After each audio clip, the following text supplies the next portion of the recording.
बात करें सुने नहीं आता नहीं.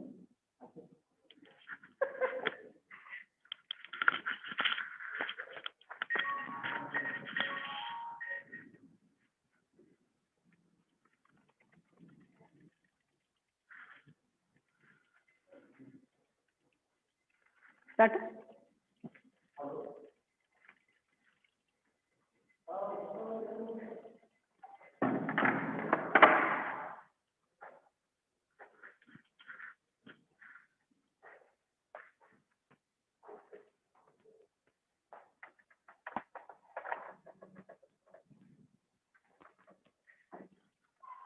Okay, good morning, students.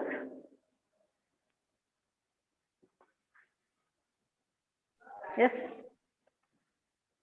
No reply. Are you able to hear me at least? Yes, ma'am. And the sound is clear, no? Yes, ma'am. Okay, let's begin the class. What we were speaking about in the previous class? Yes. What were we discussing about? We were discussing about the different group of the people related to the forest. We were speaking about just the forest and the wildlife, isn't it? We were discussing about the forest and the wildlife, and there were the 4 different kinds of the people or the group of the people who were related to these forest. So will you just list me which were those 4 groups of the people who were linked or who belongs to the forest or who were connected to the forest? Yes, one by one you list me. There were 4 groups, okay? Which is the first group of the people? Live in the forest or around the forest. Very good. The people who are living in or around the forest and how they were dependent on the forest we had discussed. Okay, now the second group. Which is the second group now? The forest department of the government. Yes, very good. The forest department of the government. First was the people who were living in and around the forest, and the second one were the forest department people, that were the government people. Now, which is the third one then? Industrialist. Very good. It is the industrialists. These are the third group of the people are the industrialists who are depending on the forest for their raw material. Okay, they are depending on the forest for their raw material. First group is the people who live in and around the forest. Second one is the forest department, that is the government people. Third one are the industrialists. Now, who is the last group of the people there? The last one. The wildlife and nature enthusiasts. Yes, the fourth group is the wildlife or the nature enthusiasts. They may be called as a conservationist also or enthusiasts because they are concerned about the environment, but they are not depending on the environment or the forest. We are speaking about the forest, means we should say about the forest only. They doesn't depend on the forest, but they concern about the conservation and sustainable management of this forest resources. And we had discussed about the first group of the people also, how they were depending about the first group of the people. What did we discuss? People who lived, yes, who lived in or around the forest. About them we had discussed something, how they were depending on the forest, what kind of the things they had used from the forest. So how they were dependent on the forest? Yes, people who lived in or around the forest, they used what? What are the things that they got from the forest? Yes, one by one we'll make the list. It was firewood, okay? Isn't it? Firewood as a fuel. Next, what was the thing that they used? At least open your textbook. A small timber. Yes, timber. Next. Yes, anything else? There are so many things. So many things are there which they utilized from this forest. Yes, sir, isn't it? To complete their basic needs, these people utilize so many things from the forest. And one by one, we are making the list. Means the first one is the firewood, which is used as a fuel for cooking the food. The second one is timber. Next, anything else? There are so many things. One by one, you list me. Yes, what is the next one? Yes, next. Yes? Ma'am, bamboo. Okay, bamboo. Bamboo. It is used for what? For preparing the Slats of For huts. huts, roofs for the houses. Okay. They are used for preparing huts, baskets, roofs for the houses. Thatches means what? You have heard this word in the previous class. I have told you. THATCH. This means the slope of the roof is prepared out of this wood. The meaning of this is just a roof. Okay, meaning of this is roof. It is the roof itself. Okay, and the bamboo is used for many different kind of the things. It is used for preparing the huts and different instruments like baskets, which is used for storing the materials. Yes, anything else? What are the other uses that you are getting from the forest, which is utilized by the people who are living in and around the forest? What are the other things? instrument for the agriculture. Yes, they are preparing the instruments for the instruments which are used for what? For agriculture. It may be agriculture. It may be Nuts and medicines. for fishing. And Yes, Hunting. Nuts and medicines. hunting. These instruments are used for agriculture, fishing, hunting. And the next thing is medicinal plants are there in this. Okay, medicine purpose. There are plants in the forest which are the herbs or the plants. Which are in this forest are used as the medicine for the preparation of the medicine, or particularly we can say in general, these herbs or the plants which are found in the forest area are used for the medicine. And anything else? Yes, still there are so many uses. After this, there are fruits also, isn't it? You'll get the fruits. Next thing, nuts. Yes, anything else? Animals, they doesn't get anything from this. Yes, animal doesn't utilize anything from the forest. What is the thing that they get from the Ma'am, forest? grazing. What? Ma'am, grazing. The animals are grazed over here. That means they get the fodder from here. Okay, fodder from here. That is the food for the animals. The grass in the forest is used as food for the animals. Okay, it is the fodder that they get from the forest. Yes, anything else? Is it finished? Okay, this was the list that we had prepared in the previous class. Okay, the people who lived in and around the forest, they utilized the forest for completing the basic needs. It may be their own needs, or their animals, or for any other purpose. See, firewood is used for the fuel. Next, timber, bamboo, thatches, everything they are used for preparing the what? Preparing the houses or huts, or maybe the instruments which are further used for hunting, fishing, and agriculture. Since if the forest area is there, means naturally there will be water bodies, and if water body is there, means naturally there will be some aquatic animals. Especially we'll consider here about the fish. Okay, if fish is there, means fishing will be done there, because many members use the fish as a food. Okay, so fishing will be done there. And lot of the different types of herbs are available in the forest, which can be utilized, and medicines can be prepared. The best thing that can be made is medicines. Different types of the herbs are utilized for preparation of the medicine. And also we will get the fruits, the nuts, everything from the forest area. And animals take the benefit of this forest by getting their fodder from the forest. Okay, this is the use of this is the way the people is being utilizing the forest who are living in or around that forest area. Okay, this was about the people who were living in and around the forest. So we will sum it up. So what are the things that the people who are living in and around the forest utilizing from the forest? You just read the things, whatever is there on the board. What are they utilizing? They are using wood and firewood, next Timber, bamboo. all these things for making their huts or maybe the houses. Yes, next. Next, what is there in the board? Just read it out. Bamboo. Bamboo, everything it is there. What are they utilizing these things for? They are utilizing for preparation of what? Homes. To Oh, make good. slats for huts. Okay, slabs for the hut. Next, for the instruments for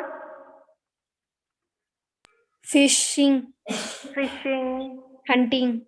hunting. Next, Agriculture. agriculture. And for the more things, what they are getting from the forest areas are Medicines. medicine, Fruits, nuts. Nuts. nuts, Fodder. and fodder for their animals. Okay, this was about the people who are living in and around the forest areas and how they are utilizing these forest areas for the beneficial purpose. Now there is the second group of the people or the second stakeholders. Who are the second stakeholders here? Yes, who are the second one here now? Second group of the people. Okay, Forest it is Department of the government. Forest Department of the government. The second group of the people is Forest Department. So what they will do? What is the work of the Forest Department? Yes, what is the work of the Forest They Department? protect. They they, will be given the particular area of the forest. Okay, after that. Yes, what will they do? What is their work? What is the work of the Forest Department? They protect the forests. They protect the forest. See, the sound is same as that was from Prithviraj. Is it Samir? The Samir sound is different. I don't know, is it exactly Samir or somebody else? Let it be. Utilizing the knowledge is the best thing. You can utilize it in any way. We are giving the knowledge and spreading the knowledge. Sharing the knowledge means it will increase, it will not decrease. Okay, let us don't go to that point. The forest department, the work of the forest department is they will be allotted a particular area. Government will give a particular area for them, and that area will be under the control of this forest department people. They will totally take care of all the activities, whatever they are going on in that particular area. Okay. So whatever the activities is going on, for example, they will take care of the plants, the animals that are found in that particular area. They are responsible for whatever the things are going on in that particular area. So their work is to look after the biodiversity and take care of those in a particular area which is being allotted for them. So this is the work of the forest department. So whatever the things were there, whatever in the first group of the people they did, was that exploitation of the natural resources? Question to you. The first group of the people. We studied about the first group of the people, that is the people who are living in and around the forest we have discussed just now. Whatever they are doing, whatever the activities they were doing by utilizing the natural resources from the forest areas, was it towards the exploitation of the natural resources? Yes. Does it lead to the exploitation? This is the question asked in your textbook. So is it towards the exploitation of the natural resources, do you think? Yes. The people who were or who are living in and around the forest areas, they are utilizing the resources from the forest areas, isn't it? Just now we studied. Whatever the sources they are utilizing from the forest areas, are they exploiting the natural resources is the question. Is it so? Whether they are exploiting the natural resources? Yes? Anybody? No, ma'am. They are exploiting? No. If they use it in a proper manner by keeping in the mind that conservation of the natural resources should also be done along with the sustainable management, then there is no exploitation question. If they are using the natural resources along with the conservation of the natural resources and by managing them sustainably, then there is no question of exploitation. If they do by keeping in the concept of conservation as well as sustainable management, the people who are living in and around the forest, if they keep in mind the two concepts, which are those two concepts? Yes, which are those two concepts? conservation of the natural resources and the management, sustainable management of the natural resources. If they keep in mind these two concepts while utilizing the resources that they are getting from the forest by the first group of the people, if they keep these two concepts in the mind, then we can't say that they are exploiting the natural resources. Okay, so we can't say that the people who are using or who are utilizing the natural resources from the forest areas, who are living in and around the forest, are exploiting the forest. We cannot say in them in that way, because they may be thinking towards the conservation of the natural resources also, along with the sustainable management also. Okay, if they are keeping in mind these two concepts and utilizing the natural resources, then we can say that they are not exploiting the natural resources, isn't it? So are they exploiting now? At least now you say me, are they exploiting? Yes? No, Do you? No. If they are keeping in mind these two concepts, which are those two concepts? Yes, which are those two concepts? Will you say me? Just now I explained you. Which are those two concepts? Yes, two concepts that they have to keep in the mind while utilizing the natural resources of the forest. So which are the two concepts? Yes, students, are you listening to the class or not? And sustainable management.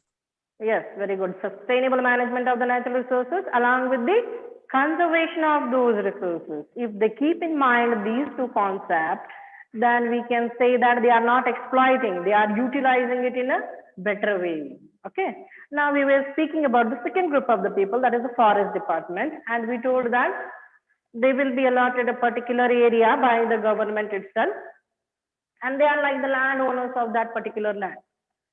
Not really the owners, just like landowners, they will have the control over that area, and they will look after the biodiversities that are available in that particular area. They may be the plants or they may be the animals. They should take care of them.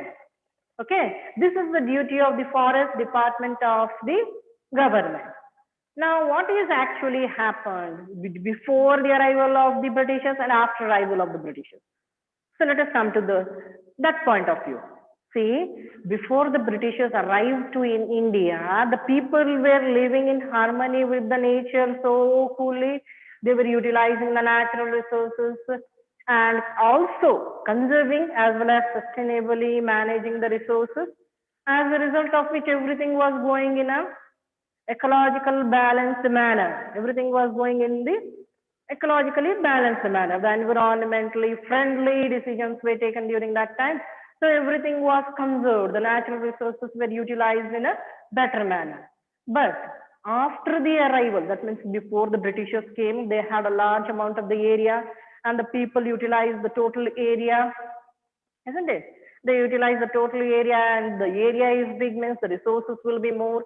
As a result of which, whatever the resources were available in a big, large area, they utilized all those resources by keeping the two concepts in the mind so that they will be environmentally friendly.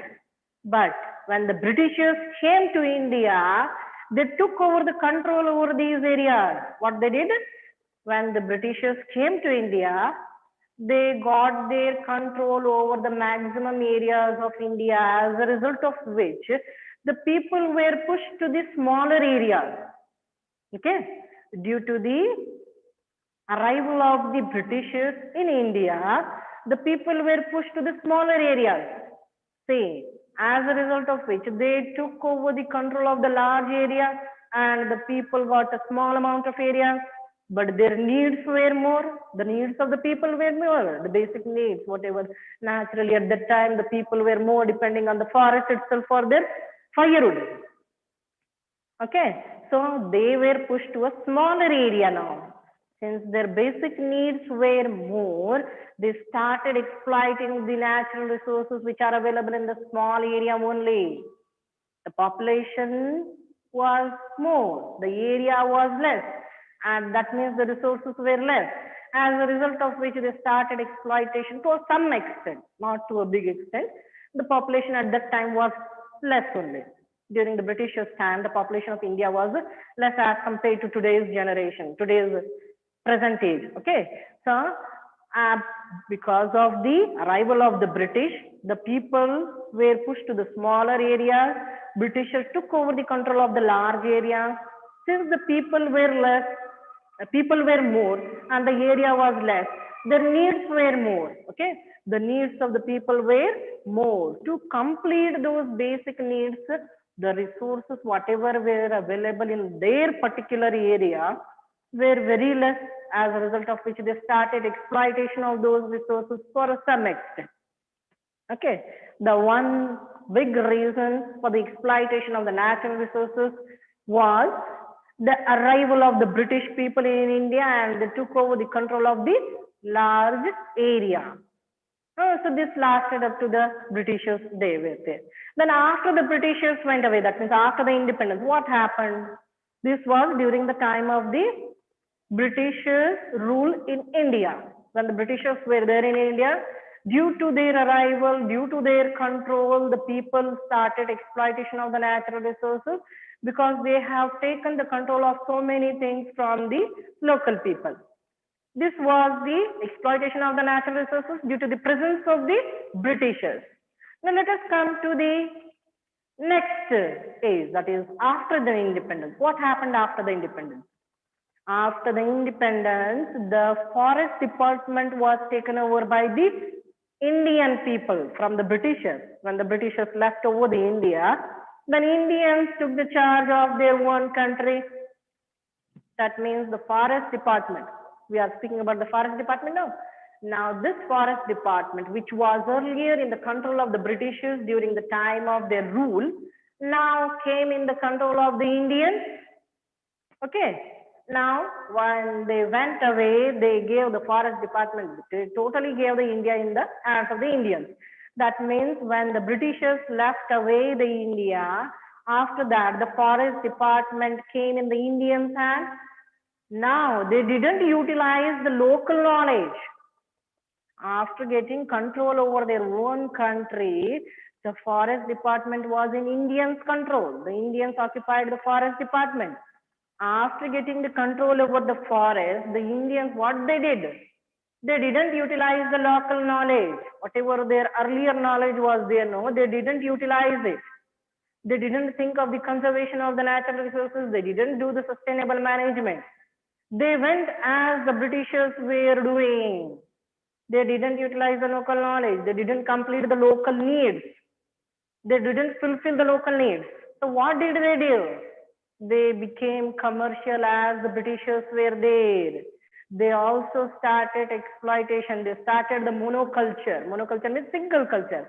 They didn't wanted to improve the biodiversity. They wanted to improve themselves commercially. So as a result of which they started the practice of monoculture. The best example for the monoculture is growing the teak trees, a teak plant, whatever it is, teak, eucalyptus. Okay, they started growing pine, teak, and eucalyptus. They started growing what? Pine, teak, or eucalyptus. Okay, they started growing these kind of the things in the forest, from which they got a large amount of the revenue for the government. Okay, in this way, by growing the pine, teak, okay, teak or the eucalyptus, by growing this pine, teak, and eucalyptus, they started collecting a good amount of revenue for the forest department. They got the revenue, and commercially they were developing more and more. But what about the biodiversity? For growing these kind of the trees, they need a large amount of the area. See, Britishers followed the technique of the monoculture, means they started growing these kind of things, and as a result of which they got more and more amount. And when the Britishers left over the India, after that still this practice was continued by the Indians, because they have taken over, they have got the control over the forest department. After the Britishers left the India, the Indians took the forest department from them. They didn't follow their local knowledge, or they didn't use their earlier knowledge. They also went according to the Britishers. They also started exploitation of their own natural resources, own culture. They started exploiting it.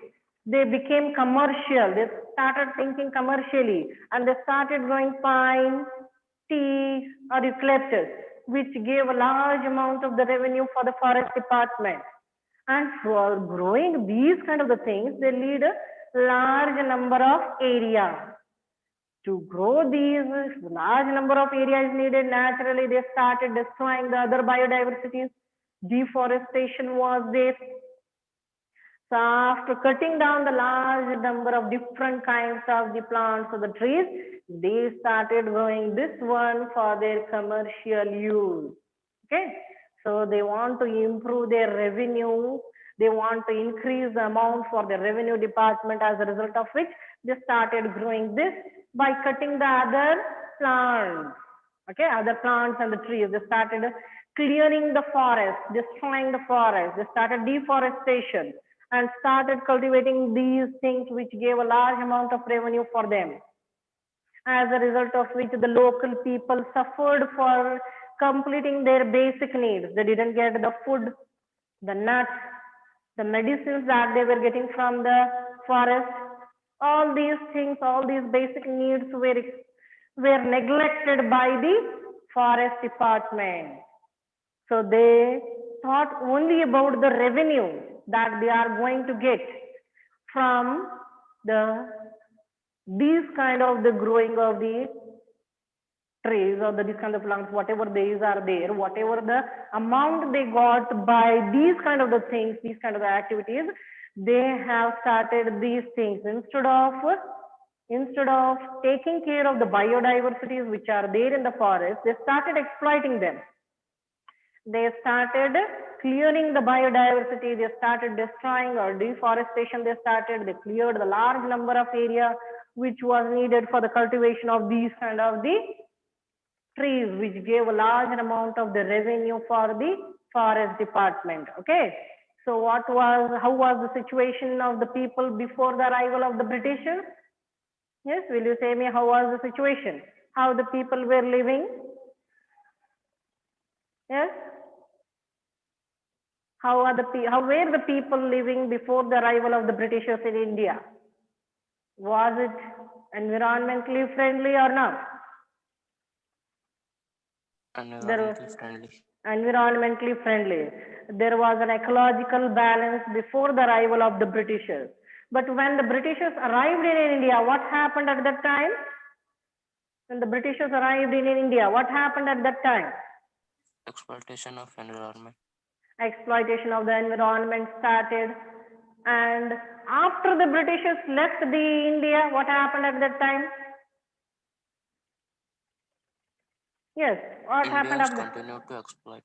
Indians continued to exploit. Very good. See, before the arrival of the Britishers, everyone were thinking about the environmental situation and everything was balanced. Ecological balance was there. Ecological stability was there in the India. But when Britishers came to India, they thought the way to exploit the environment and get the benefit from that one. They didn't learn the good things from the Britishers. They learned how to exploit the environment. When the Britishers came to India, first they exploited their environment. And when they left, after that, Indians learned from them how to exploit our environment. As a result of which, what happened to the local people? Yes, what happened to the local people? They didn't get their needs were not completed. What kind of the needs were there? Yes, what were they suffering from? They did not get the food, maybe the fruits, nuts, medicines, or fodder for their animals. All these things, whatever the people were getting from the forest, was totally neglected. Okay, this was about the forest department. Now, do you know how many industries are based on the forest products? Do you know how many industries are there? There are large number of industries. They may be for the timber, the paper, lock, and sports equipment. All these things are the things which are needed, which are prepared from the, these are the things that the industries are needed. What they need? They need the timber, they need the raw material for the paper, lard, and the sports instruments or the equipment, whatever they are there. All these are needed by the next group of the people. So this was about the forest department. So is it clear about the forest department? Earlier, the local people were utilizing the natural resources very cool and calmly. When the Britishers arrived, they have formed a forest department for taking care of the natural resources. But forest department was just for the name purpose. They exploited the natural resources. And after the Britishers also, after the independence, then the Indians started exploiting. Now let us come to the third group of the people. Who are the third group of the people now? Yes, third group of the people. The third Industrialists.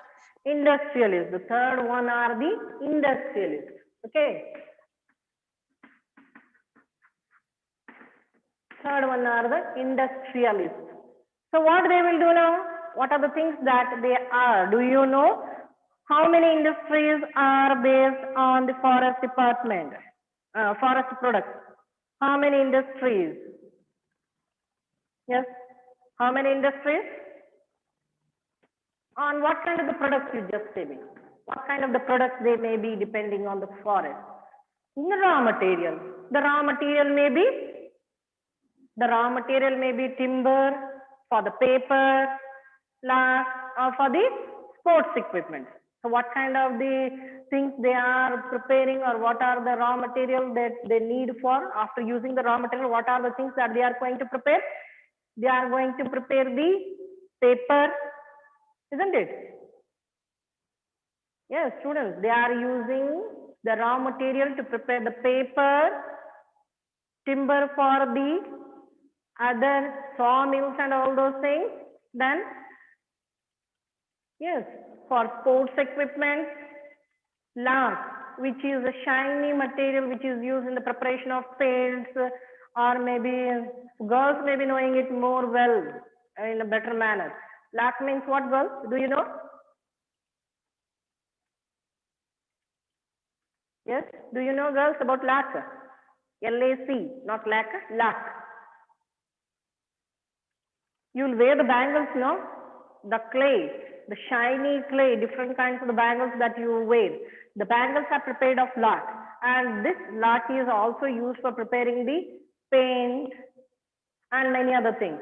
So the raw material that the industries will get from the forest is for preparing for manufacture of the paper, timber, and lac is used for preparing paints and bangles and many other things, and for the sports equipment.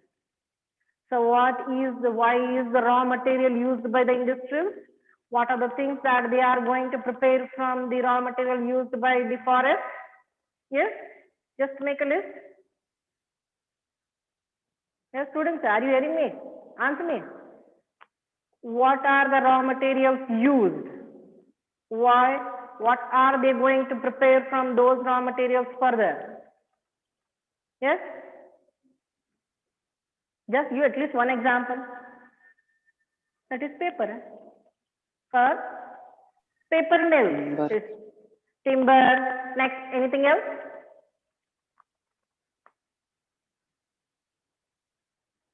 Yes, anything else? What are the things next? You can give another examples also, whichever are there in the textbook. Not necessarily those examples only you can give. You can give some other examples also. Okay? You can give some other examples which you know better. They might have not given in the textbook. You can list those examples also, because they are naturally the raw material. Ma'am, pencil. Yes? I didn't hear. Ma'am, pencil. Okay, pencil. So this is the best example, easy way. So there are so many things that they are utilizing from the forest as a raw material and preparing so many different kinds of the products from the raw material. So what they will do, these industrialists, naturally, they are giving a large amount of the profit for the government as compared to that of the local people. See, local people are also depending on the forest for the different kinds of the products. And industrialists are also depending on the forest for the raw material. But the government is receiving profit from whom? Naturally, the industrialists give more profit as in the form of the revenue or maybe the taxes, whatever they are there. That means the government is getting profit from this group more, isn't it? The government is getting the profit from these industrialists more as compared to that of the local people. As compared to that of the local people, the industrialists are giving more profit to the government. And what these industrialists will do? They will utilize the particular area of the forest for the requirement of the raw material. For example, let us take the example of the teak only. They will cut down the total teak and utilize it. If it is completely finished in that particular forest area, then they will search for the teak in a far forest area. If it is finished in that forest, they will search in the next forest, next. In this way, when they will utilize the forest completely for their raw material, if it is finished in that particular area, then they will search in some other part of the country for their raw material, for the need of the raw material to be completed, isn't it? If they are getting the raw material, here they have given you the example of the teak. If they are getting the raw material in a particular forest, they will utilize it completely. When the raw material is completely finished in that particular area, they will go in search of that raw material in another forest. They may be near or far away forest. While these industrialists are utilizing the forest areas for their raw material purpose, they will not think about the conservation or the sustainable management. They will not think about these two concepts. Just they want the raw material means they will utilize it and they will leave it. Then they will search for the raw material in some other area. But if we think about the local people, they will not do in this manner. They will use the natural resources of the forest along with the sustainable management as well as the conservation of those particular resources for the next generation. They will think of the future generation. The local people will think of the future generations also, and they will conserve those natural resources. They will manage them properly. But these industrialists, they will not think of all those things. They will just think of their own profit. If they want the raw material, they will see there. If it is available, they will utilize it completely. And then if it is finished, then they will leave there and they will go in search of the raw material for next area, wherever there it is available. Okay. So this third group of the people, whom we call it as the industrialists, they utilize the forest for their benefit and they doesn't think of the conservation or the sustainable management as the people, first group of the people were doing. Okay. So these group of the people, they will not think about the conservation or the sustainable management as compared to that of the first group of the people. So this is a demerit. This is a demerit about the industrialist. Okay. So did you understand about the industrialist? What are the things that they are going to use from the forest areas? So what is the first thing that they are going to use from the forest areas? What these industrialists want from the forest areas? Yes. What are these industrialists? Raw materials. Raw material. Are they thinking about the conservation and the sustainable management? No, ma'am. No, they are not thinking about the sustainable management and the conservation of the particular area of the forest. They are just in the need. They will just think about their own benefit and utilize it and leave it and go in search for the raw material in some other area.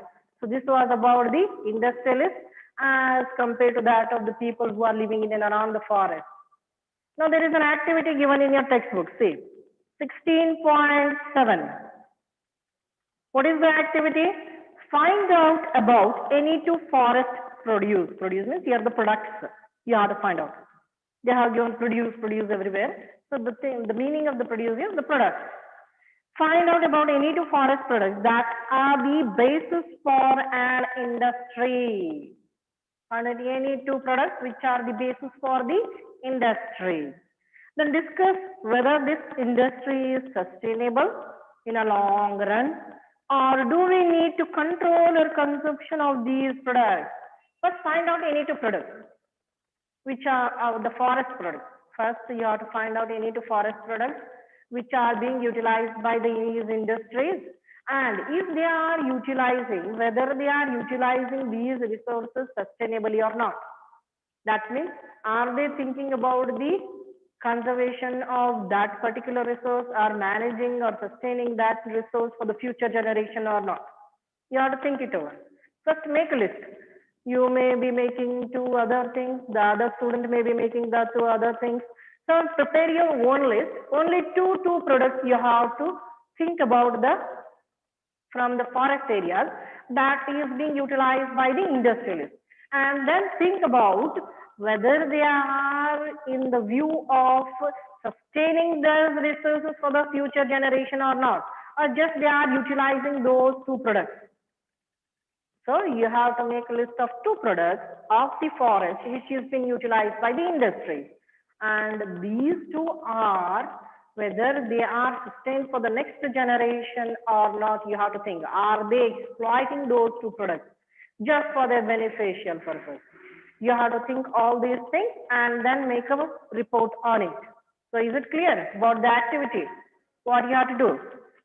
Yes, students, is it clear about the activity? Yes, are you hearing me? Have you understood what you have to do about the activity 16.7? Yes? Yes, You ma'am. have to find out any two products from the forest area which is being used by the industries. Are these two products sustained for the next generation by the industries or not? You have to prepare a report on it and write it and keep it aside. Then we will discuss in the class later, okay? Now let us come to the last group of the people. Up to now we discussed about the three stakeholders. Now let us come to the last one. Who are the last one now? Fourth group. Which is the fourth group of the stakeholders now? Yes?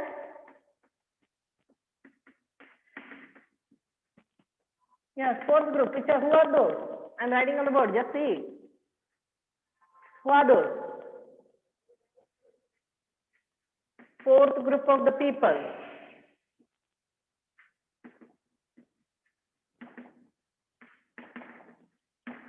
They may be called as the conservationists also. Who are the fourth group of the people? Yes. Just see it.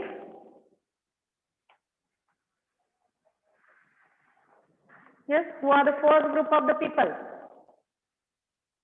Or we can say them just enthusiasts. Yes. Who are the fourth group? Wildlife and natural enthusiasts. Wildlife and the nature enthusiasts. Are they depending on the nature for any beneficial purpose or to complete their any basic needs? Yes. Does these people utilize anything from the forest area? No, ma'am. No, very good. They will not utilize anything from the forest area, but they are concerned about this forest area for conservation of those particular areas. They doesn't depend on the forest products or on the forest area. They doesn't depend on anything for the forest. They doesn't depend on forest, but they are concerned about the forest. They think about the forest. And they will look after the persons who are exploiting it, and then they will try to reduce that exploitation, and then further they will try to stop the exploitation of the natural resources by some other person. They are not exploiting, but they will do a study who are exploiting the natural resources. They will enlighten them. They will make aware for them. They will make aware for them that they should not misuse the natural resources in this way. They have to conserve it for the next generation. They have to preserve it. It may be the plants or the animals or anything. Okay. So these people are not using anything from the forest. They are not dependent on the forest for anything, but they are concerned towards, they have the concern towards the forest as well as the forest products. That may be the animals or the plants. And the first step for the conservation of the forest was by thinking about the extinct animals. They thought first about this. They took the step for conservation of the extinct animals like lion. They took step first for the conservation of lion, tiger, elephant. Next, another one is rhinoceros. Okay, and rhinoceros. These were the animals, they were becoming extinct due to maybe due to hunting and all those things. And say, elephants, their teeth is utilized for many of the different purposes. It has a very value. It has a great value. Elephant teeth has a great value. It is called as ivory. Okay, that is a very valuable thing. So all these animals were exploited for different purposes. As a result of which these animals started becoming extinct in the forest areas. So these wildlife and the nature enthusiasts first started the conservation of the extinct animals, and they started steps to preserve them. They started the steps to preserve these animals in the forest areas. The laws were implemented for hunting. The hunting was banned. Okay, hunting was banned. And after thinking about the animals, they went to the plants. It may be flora, fauna, or any other plant. They started thinking about the plant creatures also. So the first work that was done by these group of the people was conservation of the rare species of the animals, and then they went over the conservation of the plants, that may be flora and fauna. And they were the nature loving people. They thought that everybody should live in harmony with the nature.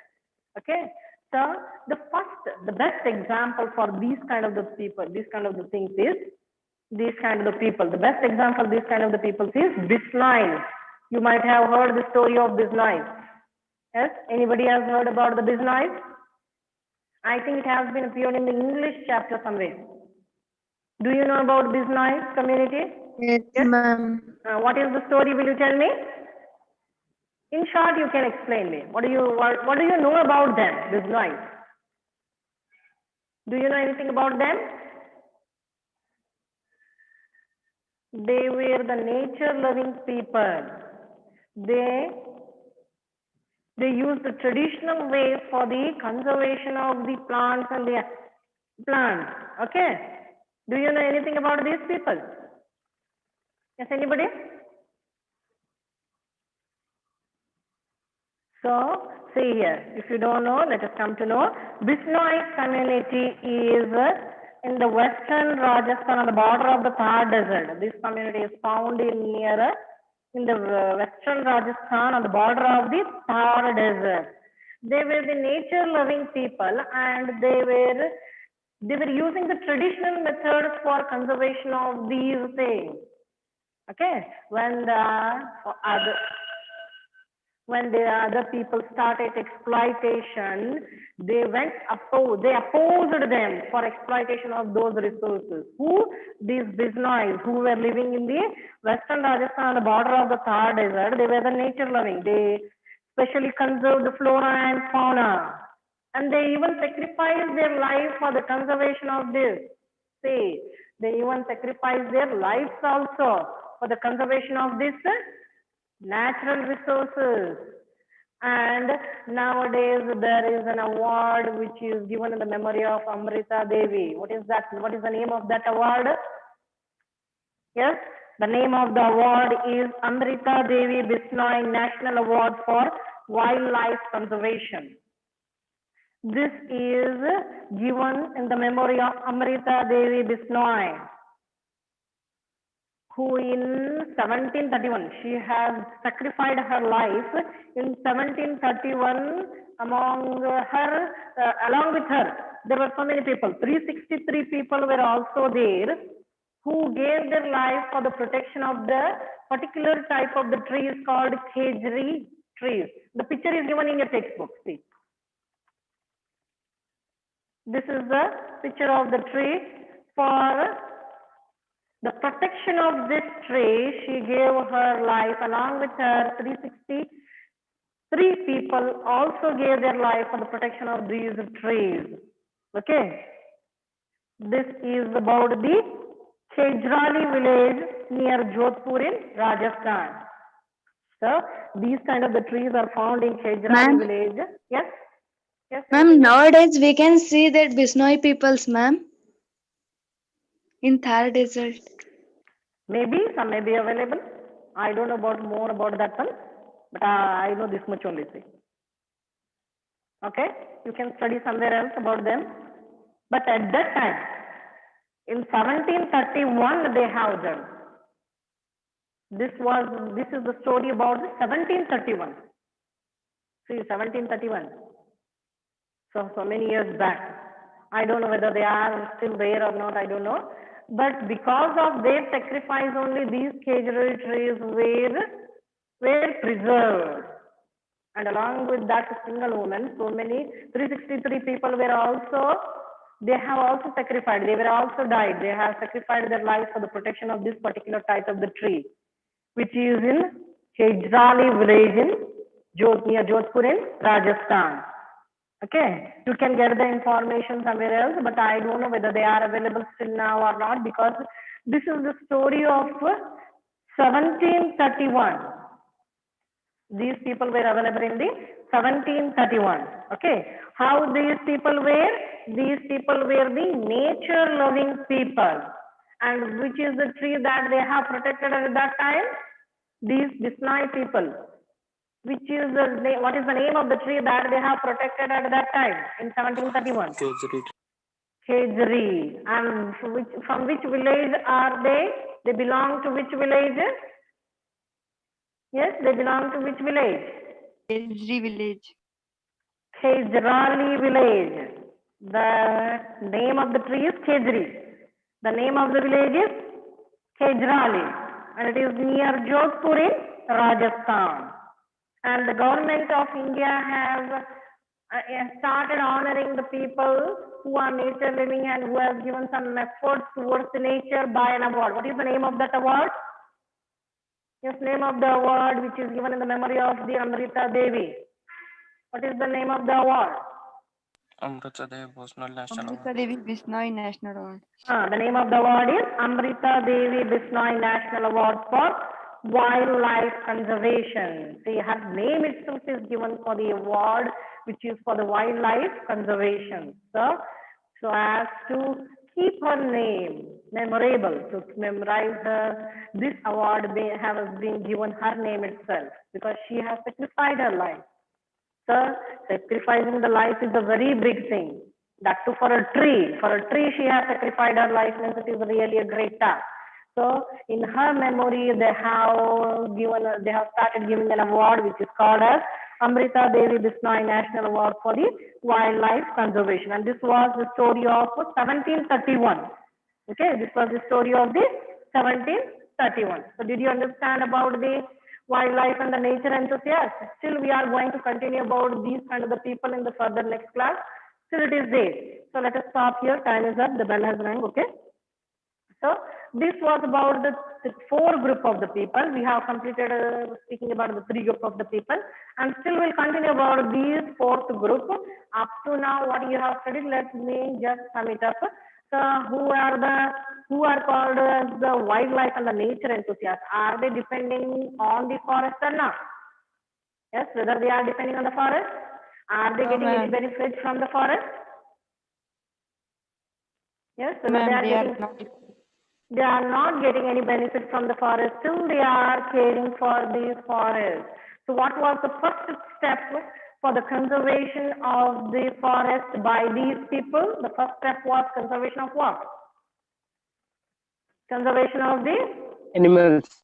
animals. And the next step went on for the conservation of the plants, and the other things. So just now we spoke about the Bisnoy's community. Who was the woman who gave her life for the sake of the particular type of the tree? Yes, what was the name of the woman? Amrita Devi. Amrita Devi.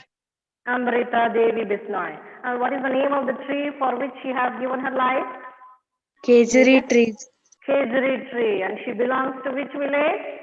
Kejrali village. Kejrali. Kejrali village. Jodhpur. Where is this place actually? It is in Jodhpur in Rajasthan. near Jodhpur in Rajasthan. Okay. It is near Jodhpur in Rajasthan. This was about Amrita Devi. So let us speak about her and let us speak about the wildlife and the nature enthusiasts furthermore about them in the next class. Okay. Thank you for today's class.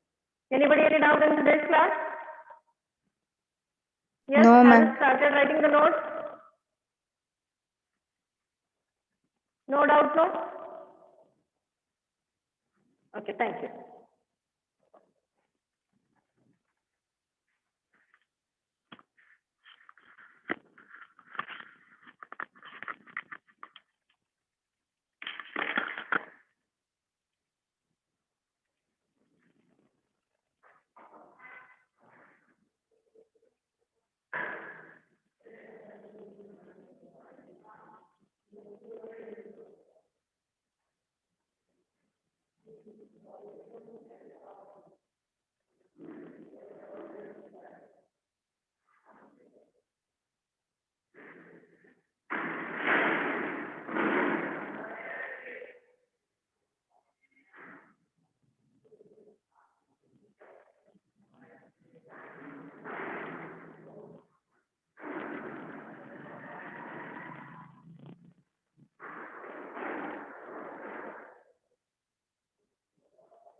Hello friends, can you hear me? ಕೇಳಿಸ್ತಾ ಇದೆ ಎಲ್ಲರಿಗೂ? Yes, sir. Okay, thank you. Students, today here we are going to discuss about the new chapter, that is geography. Under this geography, this is a 10th chapter, Indian industries. Under this chapter, we will discuss about these following: meaning and importance of industries, localization of industries, major industrial regions in India, major industries also: iron and steel industry, aluminum industry, cotton textile industries, sugar industry, paper industries, and knowledge based industries here. These are the industries which we have to discuss here in this class: iron and steel industry, aluminum, cotton textile industries, sugar industry, paper industries, and knowledge based industries.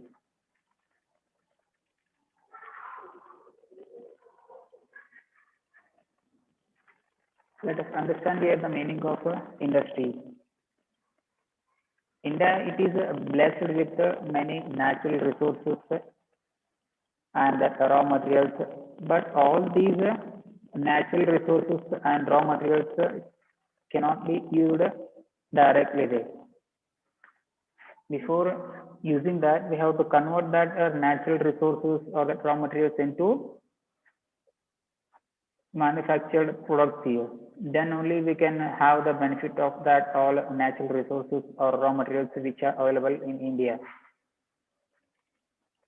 Here, to make that or to produce the product, we required industries. Without the industries here, it is not possible to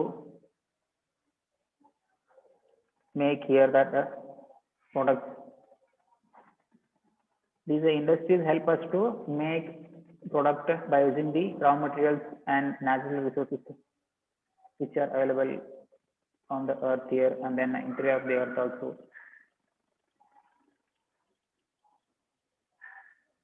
They have to be processed or refined here. It means by taking the raw materials, we have to produce their usable goods.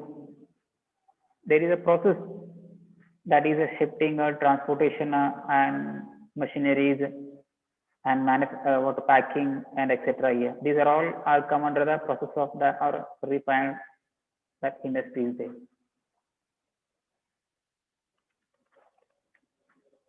For example, here conversion of sugar cane into sugar.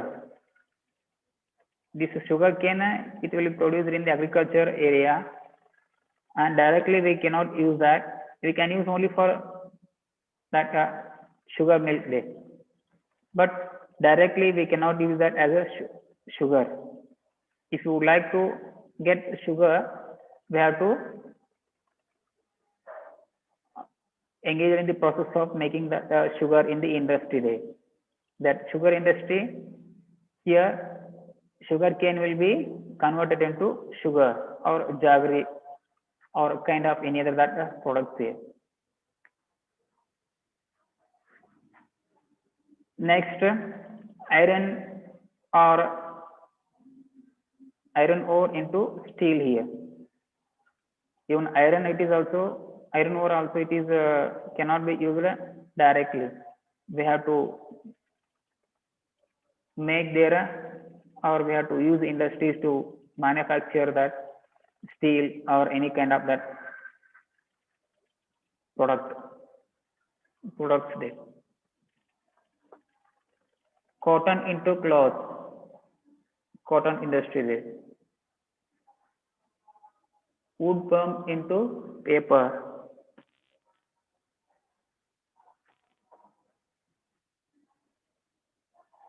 so that conversion of raw materials into usable product is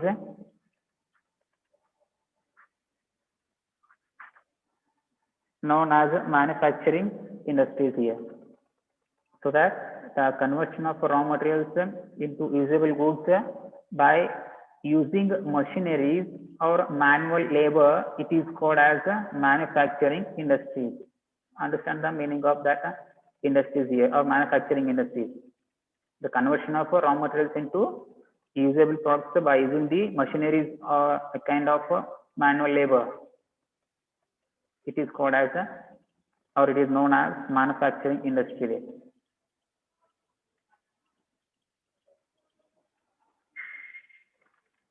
Next, the importance of these industries here. Industries have been playing a very important role in the progress of the country.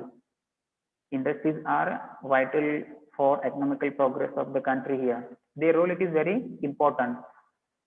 Because of that, in the 19th century, the England and other European countries they have focused more on these industries.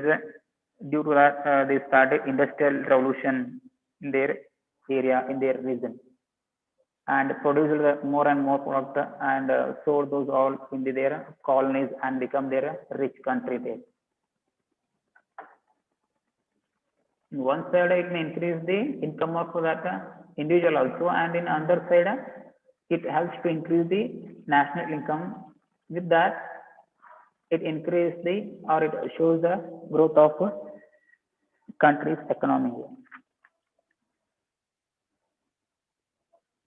The development of industries reduces the reliance on primary products and imported goods here.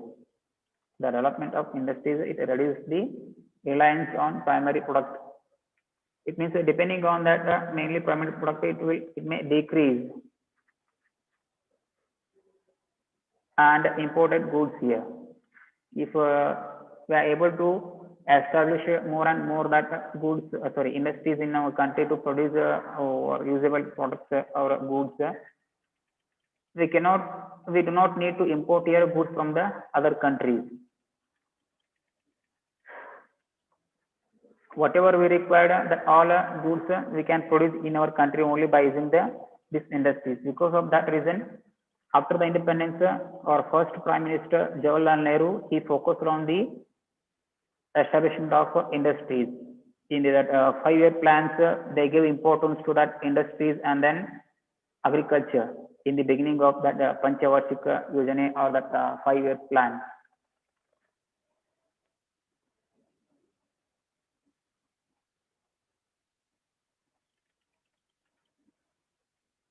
And also it helps to increase the national and per capita income. In the beginning only I have told that regarding the how it helps to that national income and then per capita income here.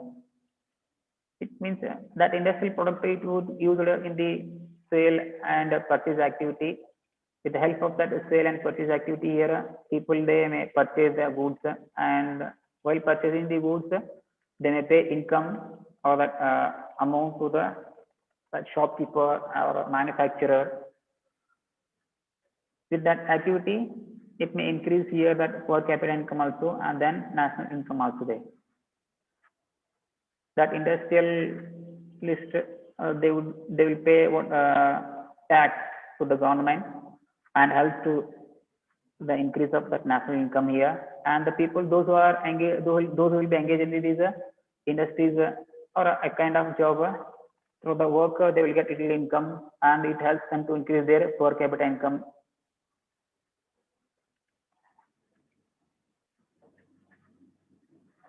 And the other importance of that industry is here, it helps to earn foreign exchange here.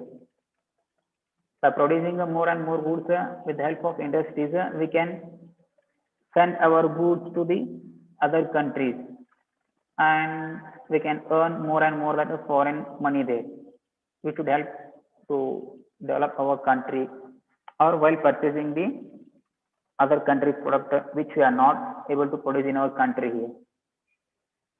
We can use that foreign exchange to develop our country also, or to purchase here foreign goods which have been not produced in India.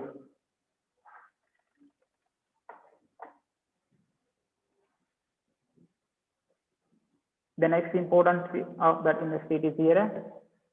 It creates or it provides here job opportunities. It provides a lot of job opportunities to run the machines here and to load and unload and to keep the records and to purchase here the raw materials and to send that material, manufactured materials to the market. So for these all activities, we require here manual labor. And that manual labor, those who will engage in these kind of activities, they will get a kind of job opportunities. With that, they will earn little income and lead their life in the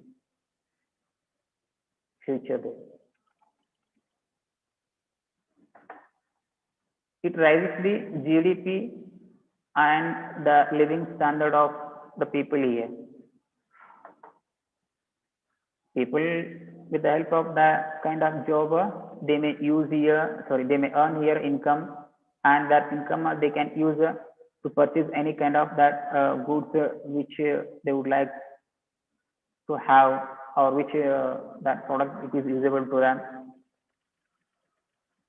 and it helps their living standard of the life, or living standard of the people there. For example, any on that person he required that which one? Any kind of that utensils you can take here. Fridge. If he has a good job, then only he will be able to purchase here that products which help them to live their life easily there. In other side here, it helps to the development of that GDP also. Gross domestic products here. However, people they will purchase the goods like that. And other side, manufacturer they will produce more and more that products and send it to the market to the benefits of that people. And people by using their income or that earnings here, they'll purchase the goods. Like this year, GDP and then the living standard of the people, it will increase in the country.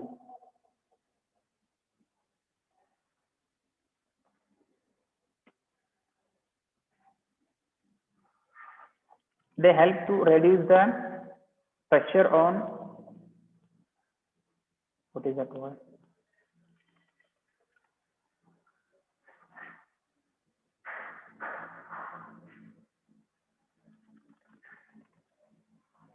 Agriculture there. They help to reduce the pressure on agriculture. By producing here more and more that manufactured goods, they would help to reduce the pressure on the agriculture also.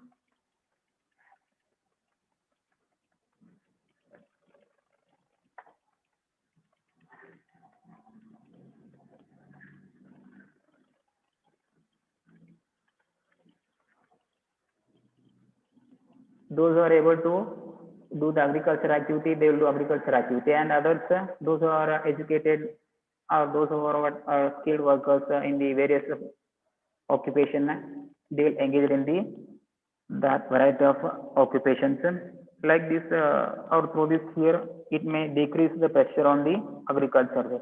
If there is no industries, almost all Indians we have to be depend upon only agriculture for work there. Because of this industries here, it has reduced pressure on that agriculture. Most of the people they are getting job in the industrial sector there as an official, as a labor, as a worker, as a writer, a computer operator, or any other kind of work there. Through this, it will reduce the pressure on the agriculture.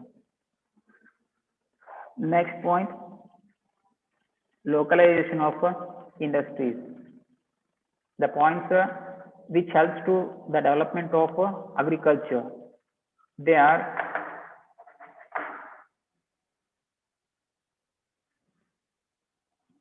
the localization and growth of industries are influenced by many factors.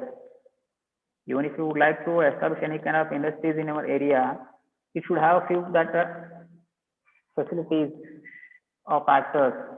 It has the few factors. If they are there they will establish that industry. If they are not able to get that all factors or facilities in that area, that industrial person, he doesn't show his interest to establish any kind of industry in that area there. The main intention of that industrial is it is to get income. The area which have more population and that other that facilities, there only they will establish the industries and will get the more income there. If they establish their industries in that drought area or in that any hilly area here, they do not get what are even sources also, and that's more income also there. If they are far from that crowd area or the market area, the prices of that goods it will increase, and if the goods price it is increased, people they do not show their interest to purchase the goods here. Let us discuss here that points. What are that all? The first one, it is here supply of raw materials. It is very essential for that any kind of industry. Without the raw materials, they cannot think, imagine, or have any idea regarding the industries here. Even if you would like to establish a sugar cane, cotton, or the textile industry, iron and steel industry, you should have the source of that raw material for that industry there. For sugar industry, sugar cane it is the raw material. For cotton and textile industry, cotton it is the important raw material. And for iron and steel industry, iron ore it is the main source.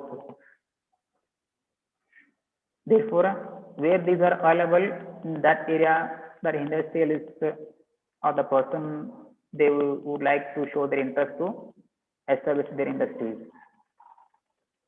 An example in India, in Karnataka, that here we are discussing about that India. In the northern part of India, Uttar Pradesh, it is the top in the production of a sugar cane. Therefore, most of the sugar cane industries are found in that Uttar Pradesh state. And you can take here this cotton and textile industries, the black soil area, Maharashtra, southern part of Gujarat, northern part of Karnataka, and that Andhra Pradesh, especially that Telangana here. These are all covered by the black soil. In this area, we have been producing more and more that cotton, and this cotton it will use in the cotton and textile industry there. And areas like the storehouse of minerals, Chhattisgarh, Madhya Pradesh, and Telangana, Odisha. These are the part of that storehouse of minerals. Our Chotana plateau here. That area it has more and more minerals. Therefore, mineral-based industries have been established in that area only there. Because that raw material they are available, and government will provide remaining all that facilities like electricity also, road and transport also, and it has shown the market also. Therefore, most of the industries they established near that raw materials. And the second important factor, supply of power here, electricity. So it is the main important, another important factor which influence on that industries here. Here we can use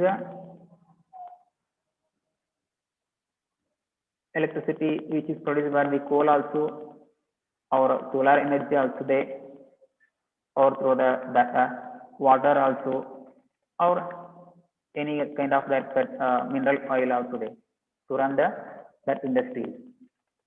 They have to work continuously to produce the products and fulfill the desired needs of people.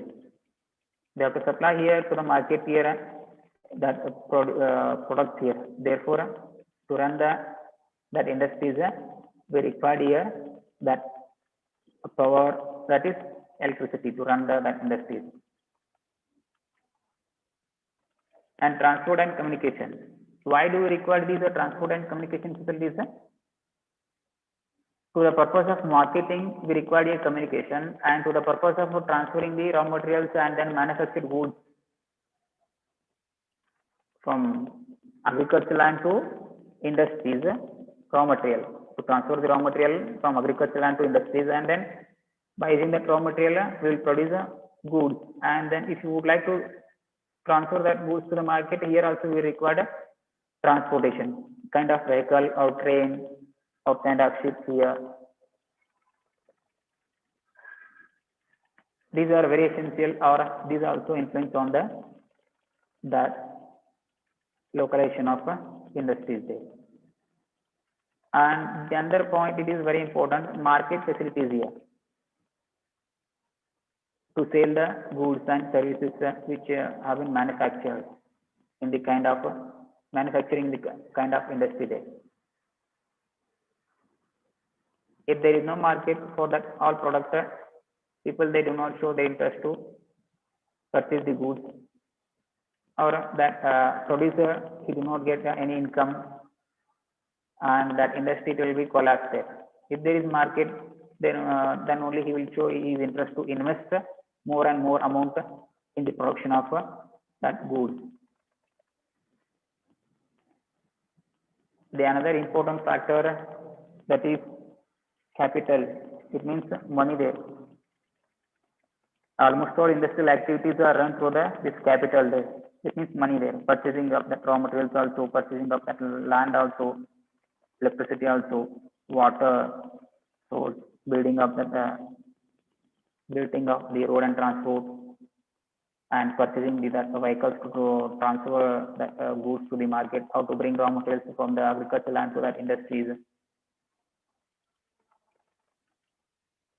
For each and every activity here, it is depend upon amount or capital in that industry. Therefore, we require here a huge capital or huge investment in these industries. And labor and machineries are also very important in this industries here, to run the machines, how to load and unload the products, how to divide the goods there, how to pack the goods, or any other activities.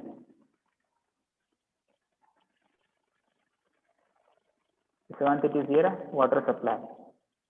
Water is also very essential to produce the products here, and it is used in the industries to produce the products also, and to clean the machineries also there,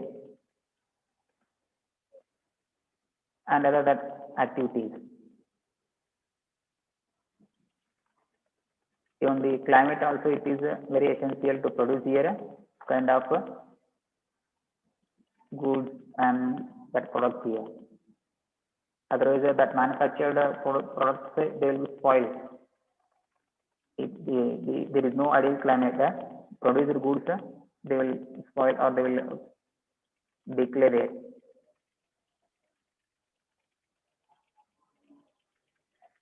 And also government policies here. Before establishing here any kind of industry, we should take the permission of government here. If it is in Karnataka, we take a permission of Karnataka state. If it is in India, that foreign countries or our country company only, they can take here the permission of central government. And here government, it will provide a few facilities here regarding the tax reduction, or it will try to provide electricity facility also, road and transport also there, or any other that helps, it may extend toward that industries there, because it is the duty of the government to provide here employment opportunities. If any that person he approach the central government to establish here a kind of industry, they have to provide here facilities. With the help, with that government, it will be able to create the job opportunities here. Another side. Therefore, these government policies also very important in the establishment of industries. There shouldn't be long process to give permission for that kind of industries. Otherwise, they will lose their interest, and they will show their interest to invest that amount in any other country. And it may indirectly affect upon our economical development here. It may increase the unemployment opportunities. if they didn't reply suddenly to that industrialist, or if they do not provide any kind of that facilities to the industry.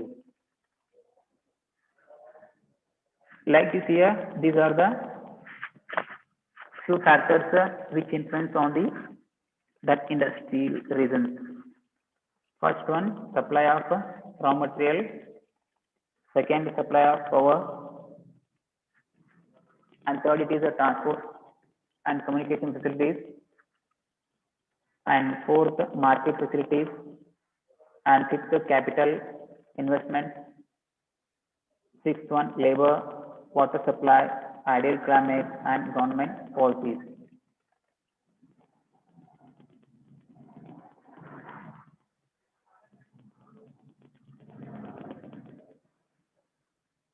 Next, here we are going to discuss about the major industrial regions here. Especially these major industrial regions are near to the crowd area or the cities, because they will get all kind of facilities there, electricity also, water also, market also, road and transport also. If they had established that industries regions in near that village, they do not get their market also, and then other sources which they require. To show the progress of the country, how to provide all that facilities to the industries here, Government of India, it has recognized a few regions as the industrial regions here. It would easy to the government also to provide facilities to the kind of industries. Otherwise, if it is not recognized that few regions as industrial regions here, in all area it has to provide that all facilities which they required to establish the kind of industries there. In one place it is very easy, but in various places it is difficult to produce here, provide all that facilities to the that industries. Therefore, Government of India, it has established or lay foundation for that few industrial regions here. And also that industries are some of their interdependence on that industry.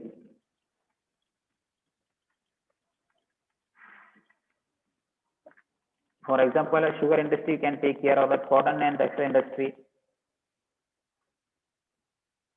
You take care cotton and textile industry here.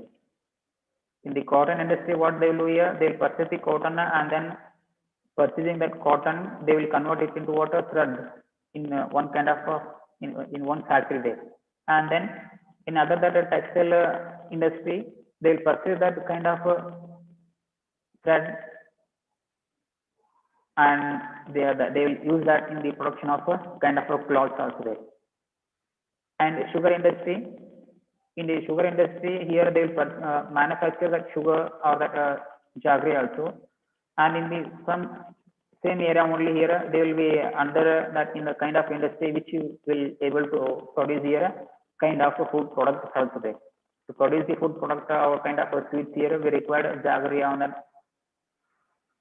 that sugar also there. That industry, they can take that sugar or jaggery to produce the goods. Therefore, some that industries they are depend upon each other.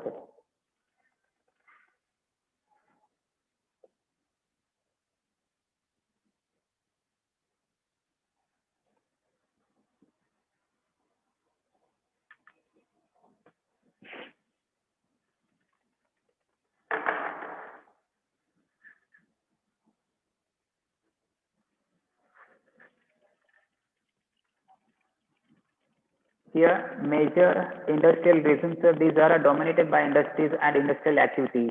In that industrial regions here, almost all that land is used for the purpose of industries and industrial activities. Here, agriculture activities are not possible in the that industrial regions here. And usually these are established near the cities.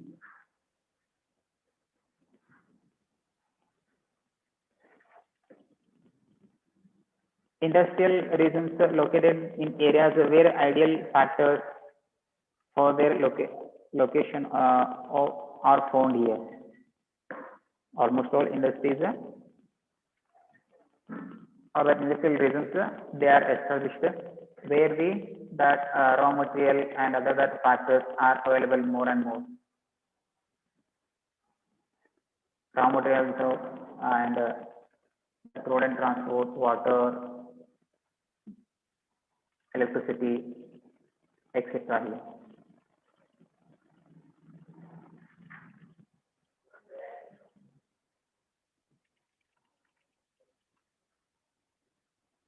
The Kollam, this is a major industrial region which is in the Kerala, and the second it is the Madurai and Coimbatore region.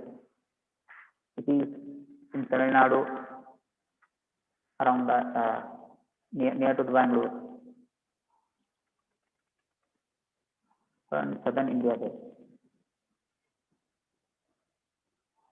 The Mumbai and Pune, which is in Maharashtra. The Ahmedabad, Vadodara region in Gujarat. The Delhi, Meerut region here. The Uttar Pradesh and Delhi near.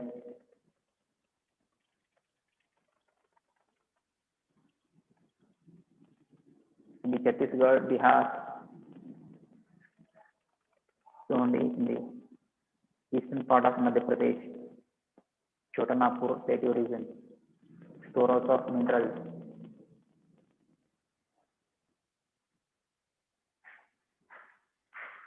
The Hooghly and Kolkata region in West Bengal, Visakhapatnam and Guntur region here, Andhra Pradesh.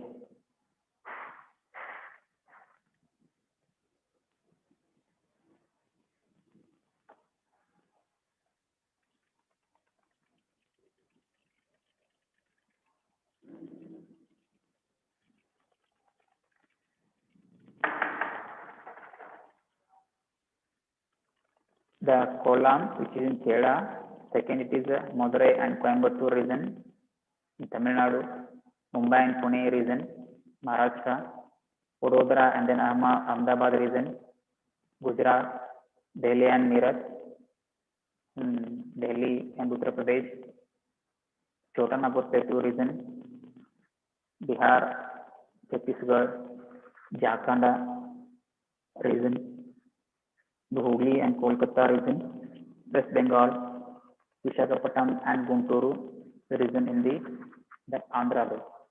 These are the major industrial regions in India.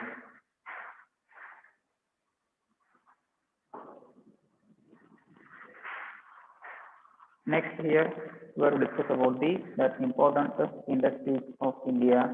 Among the all industries here, whatever industries are there in India here, among all of this iron and steel industry is very important because India has a rich iron ore. Therefore, iron and steel industry is an important industry which is in India here among the all industries.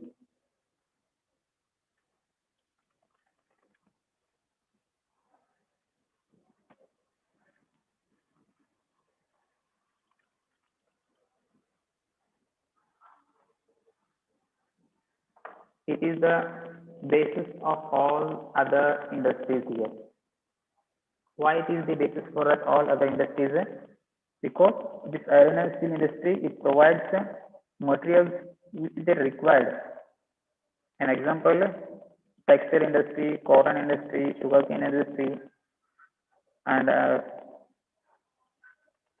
aluminum type of industry there, bauxite industry, or any other industry here, vehicle industry, all they depend upon this iron and steel industry there.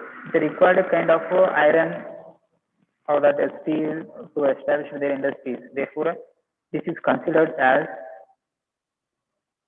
the source of other all industries there.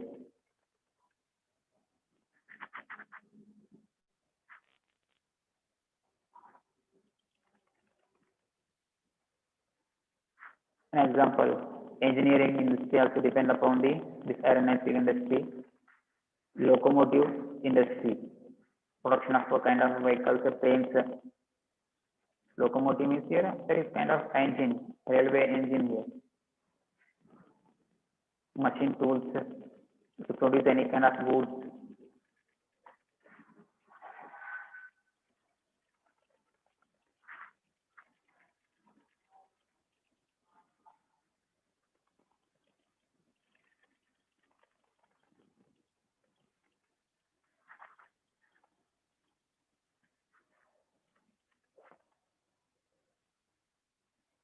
Automobiles,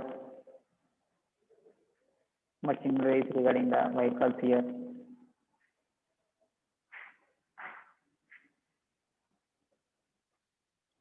Agriculture equipment, vehicles, tools and weapons.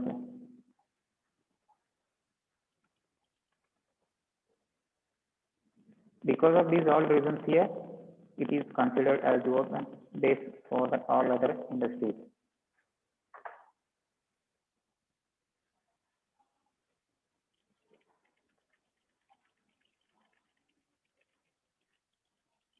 It is the most important metal-based industry in India here. If you take on that all industry here, this iron and steel industry is an important metal-based industry. It will use here that iron ore to produce the variety of that goods. Ancient India knew the art of smelting iron ore. Since ancient days here, Indians they know the smelting of or how to convert that iron ore into all the kind of iron which is usable to produce here variety of that goods. Recently, we have been using here modern technology in the production of or in the manufacture of the product by using the iron and steel there.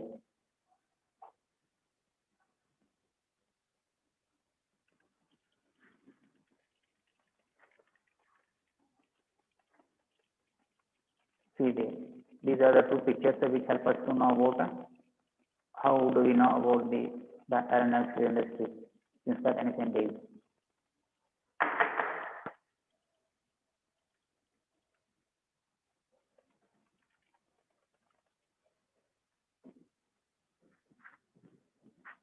Saranatha pillar inscription, Ahmedabad pillar inscriptions. These are an example regarding the what smelting of iron ore. The best example for this is the iron pillar in Delhi, Mehrauli, and others. The modern iron and steel industry in India was started in West Bengal at Kurti in 1874 there. This is the first modern iron and steel industry, which was established during the period of British rule there in the West Bengal of Kurti. But the credit for modern iron and steel industries goes to Jamshedji Tata ji.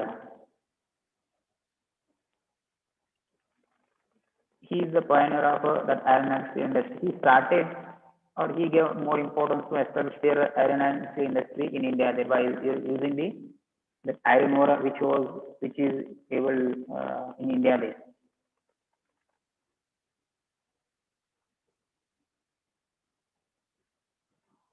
He started Tata Iron and Steel Company in 1907 at Sachi, that is in Jamshedpur,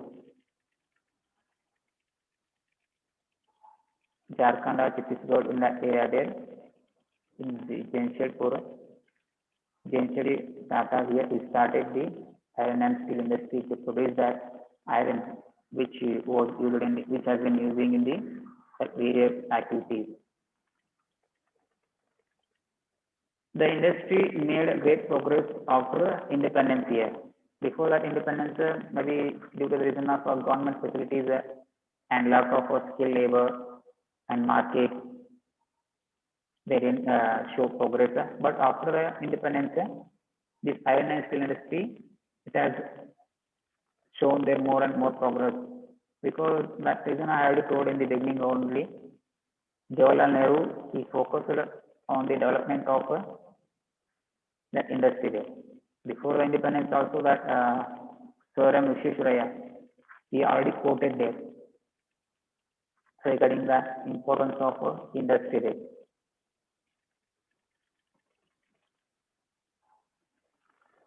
Industrialization or perish there. This is the quotation which was told by the that Sir M. Visvesvaraya there. Kaigarikana illave vinasha. Because he also know the importance of that industry. Therefore, during his reign, while he was a Diwan between the 1912 to 1918 in the Mysore province, he gave importance to the development of industry there. In India, entirely that industrial progress, it was grown more, or it was shown after the independence with the help of the central government.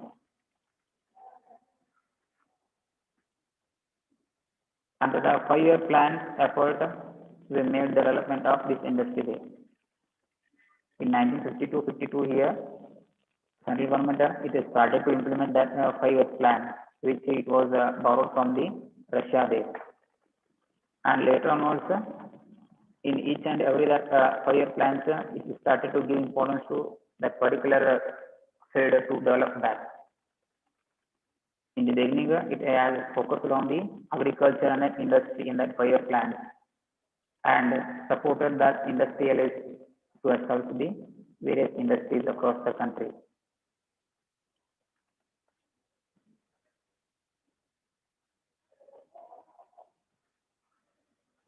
And the important factors which influence on this iron and steel industry, they are here. Almost all they are same. You can take any kind of industry here. All they require the same factors which we have discussed in the beginning of this lesson there. Supply of that raw materials, electricity, water, road and transport, market facilities.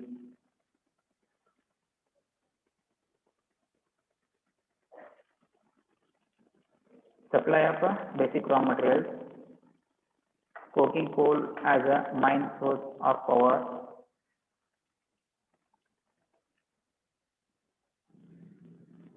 hydroelectricity, hydroelectricity, kind of electricity, transportation,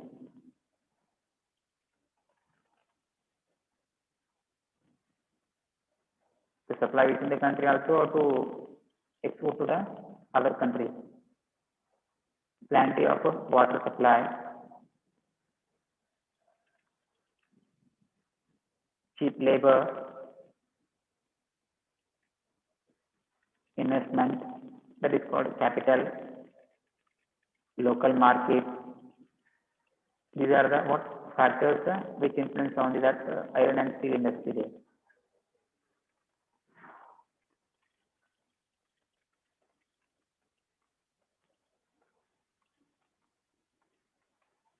Producing centers, there are 14 integrated iron and steel plants in India here. There are nearly 14 integrated iron and steel plants in India. Regarding the producing centers, we'll discuss tomorrow. First time it is over. And regarding the iron and steel industry and other aluminium and remaining more, all we will discuss tomorrow.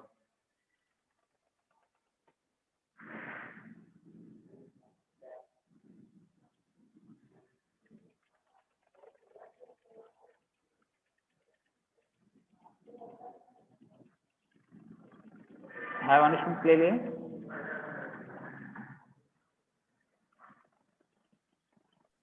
Yes, sir.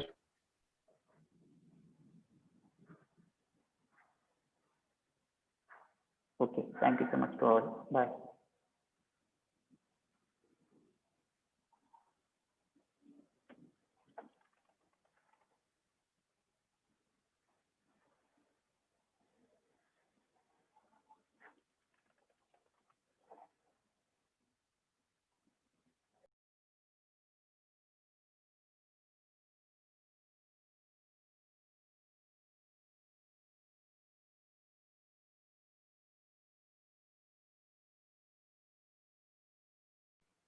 Katimani, first you keep your video on live. Then I will answer your question there. I want to know you. Are you Putraj Katimani or anyone else? ನೀ real ಆಗಿ ಪುತ್ತೂರು ಕಟ್ಟಿಮನಿನೇ ಇದೆಯೋ ಅಥವಾ ಬೇರೆ ಯಾರು ನೋಡ್ಬೇಕು ನಾನು ಅದಕ್ಕೆ ಹೇಳ್ತಾ ಇರೋದು.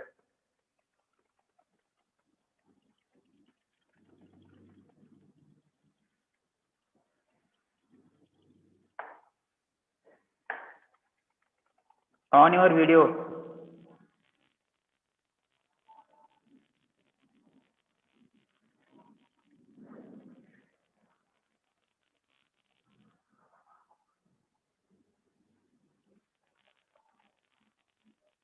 Hello.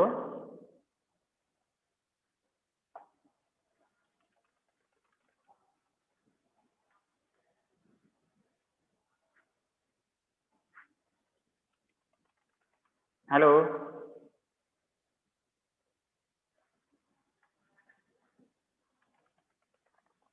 Talk to me, yaar. Katimani.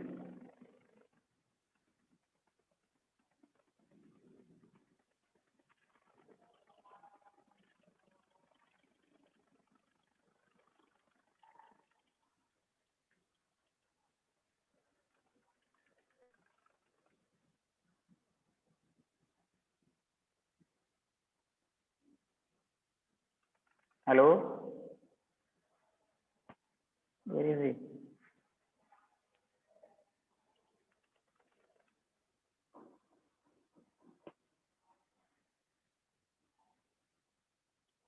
Prithviraj.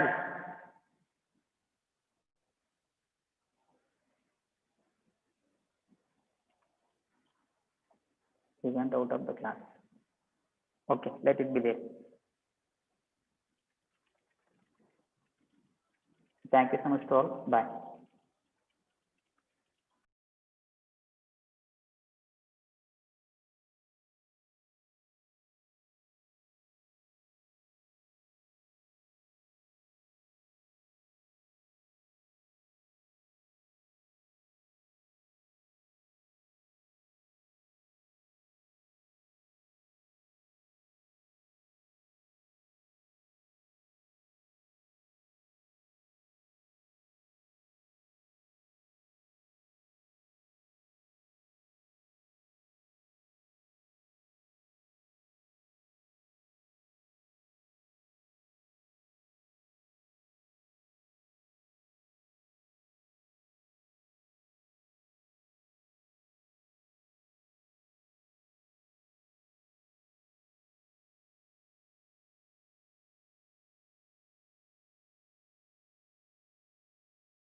Kannada text book open ಮಾಡ್ರಿ ಎಲ್ರು.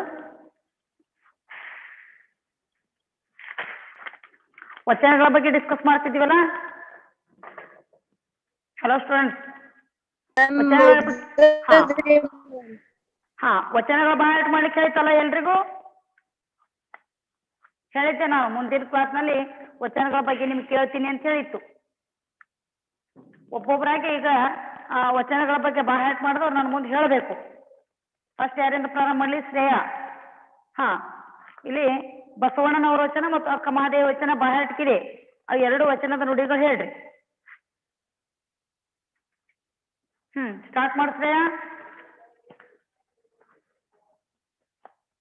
ಹೇಳಿ, ನಾನು ತಿಳಿಸ್ಕೊತೀನಿ ಇಲ್ಲಿ.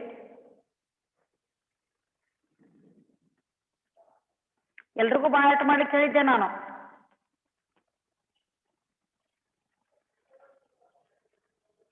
ಬಾಯಾಟ ಮಾಡಿಲ್ಲ ಶ್ರೇಯ ನೀನು? ಹೇಳು.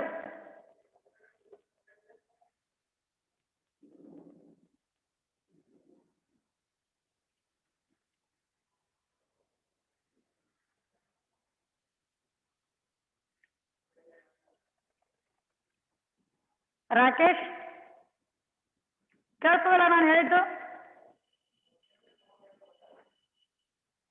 ಆದಿತ್ಯ,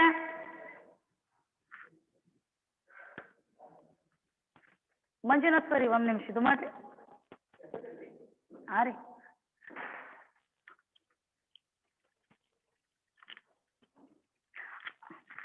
ಅವ್ರು ಹೇಳ್ದ ನನ್ಗೆ ಕೇಳ್ತಂಗ ಇದೈತಿ ನೋಡ್ರಿ ಸರಿ. ಅದು ವಚನ ಕೇಳೋದೈತಿ ಇವತ್ತು ಹುಡುಗರ ಕಡೆಯಿಂದ. ಕೇಳ್ತಿರ್ತವ ಪ್ರತಿ ಸಲ. ಇವತ್ತು ಏನು ಉತ್ತರ ಕೊಡಲ್ಲ ನೋಡ್ರಿ. ಹಾ, ಅದೇ ಅಂತೀನ್ರಿ. ಅವು ವಚನ ಹೇಳ್ರಿ ಅಂದ್ರೆ ಯಾರು ಹೇಳ್ತಾನೆ ಇಲ್ಲ. ಹಾ ರೀ, ಏನ್ರಿ ಕೇಳಿದ್ರಿ ಮೊದಲು ಮಾತಾಡ್ತಿದ್ರಿ ಡೈಲಿ. ಹಾ, ಬಾಯಿನೇ ಬಿಡ್ತಾ ಇಲ್ರಿ ಅವ್ರು. ಅದಕ್ಕೆ ಮತ್ತೆ ನಿಮ್ಗೆ ನಾನು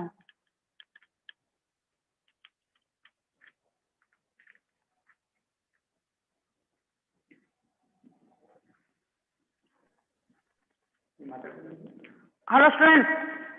Yes, ma'am. ಹಾ, ನಾನು ಹೇಳದ್ ಕೇಳ್ತದಲ್ಲ? ನೀವ್ ಹೇಳಿದ್ದು ನನಗೆ ಕೇಳ್ತದ ಚೆನ್ನಾಗಿ. ಇವತ್ತು ವಚನ ಹೇಳ್ಬೇಕು, ನಾನು ಬಾಯಾಟ ಮಾಡ್ಲಿಕ್ಕೆ ಹೇಳಿದ್ದಲ್ಲ. ಹಾ, ಎಲ್ರು ಒಬ್ಬೊಬ್ಬರಾಗಿ ವಚನ ಹೇಳ್ಬೇಕಾ? ತಿಳಿತಾ? ಹಾ, ಈಗ ಸ್ಟಾರ್ಟ್ ಮಾಡ್ರಿ. ಯಾರು ಫಸ್ಟ್ ಸ್ಟಾರ್ಟ್ ಮಾಡ್ತೀರಿ ನೋಡೋಣ. ಹಾ, ನಾನ್ ಹೇಳ್ರಿ. ಹಾ, ಸ್ಟಾರ್ಟ್ ಮಾಡಿ. Good, very good. ಮರವಿದ್ದು ಫಲವೇನು ನೆರಳಿಲ್ಲದಕ್ಕ, ದನವಿದ್ದು ಫಲವೇನು ದಯವಿಲ್ಲದಕ್ಕ, ಹಸುವಿದ್ದು ಫಲವೇನು ಹಯನವಿಲ್ಲದಕ್ಕ, ರೂಪವಿದ್ದು ಫಲವೇನು ಗುಣವಿಲ್ಲದಕ್ಕ, ಅಗಲಿದ್ದು ಫಲವೇನು ಬಾಣವಿಲ್ಲದಕ್ಕ, ನಾನಿದ್ದು ಫಲವೇನು ನಿಮ್ಮ ಜ್ಞಾನವಿಲ್ಲದಕ್ಕ. ಚನ್ನಮಲ್ಲಿಕಾರ್ಜುನ.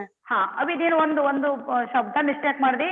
ನೆರಳಿಲ್ಲದ ನಕ್ಕ, ನ ಒಂದು ಇಲ್ಲದ ನಕ್ಕ, ಹಯನವಿಲ್ಲದ ನಕ್ಕ, ಹೇಳ್ತಾ? ಗುಣವಿಲ್ಲದ ನಕ್ಕ, ಬಾಣವಿಲ್ಲದ ನಕ್ಕ. ಇನ್ನೊಂದು ಬಾರಿ ಹೇಳಿ, ಶಬ್ದ ಮಿಸ್ಟೇಕ್ ಮಾಡಿದ್ದಿ ನೋಡ್ರಿ. ಗುಣವಿಲ್ಲದ ನಕ್ಕ, ನ ಕೊಟ್ಟು ಮತ್ ಕ ಬರ್ದಾರ.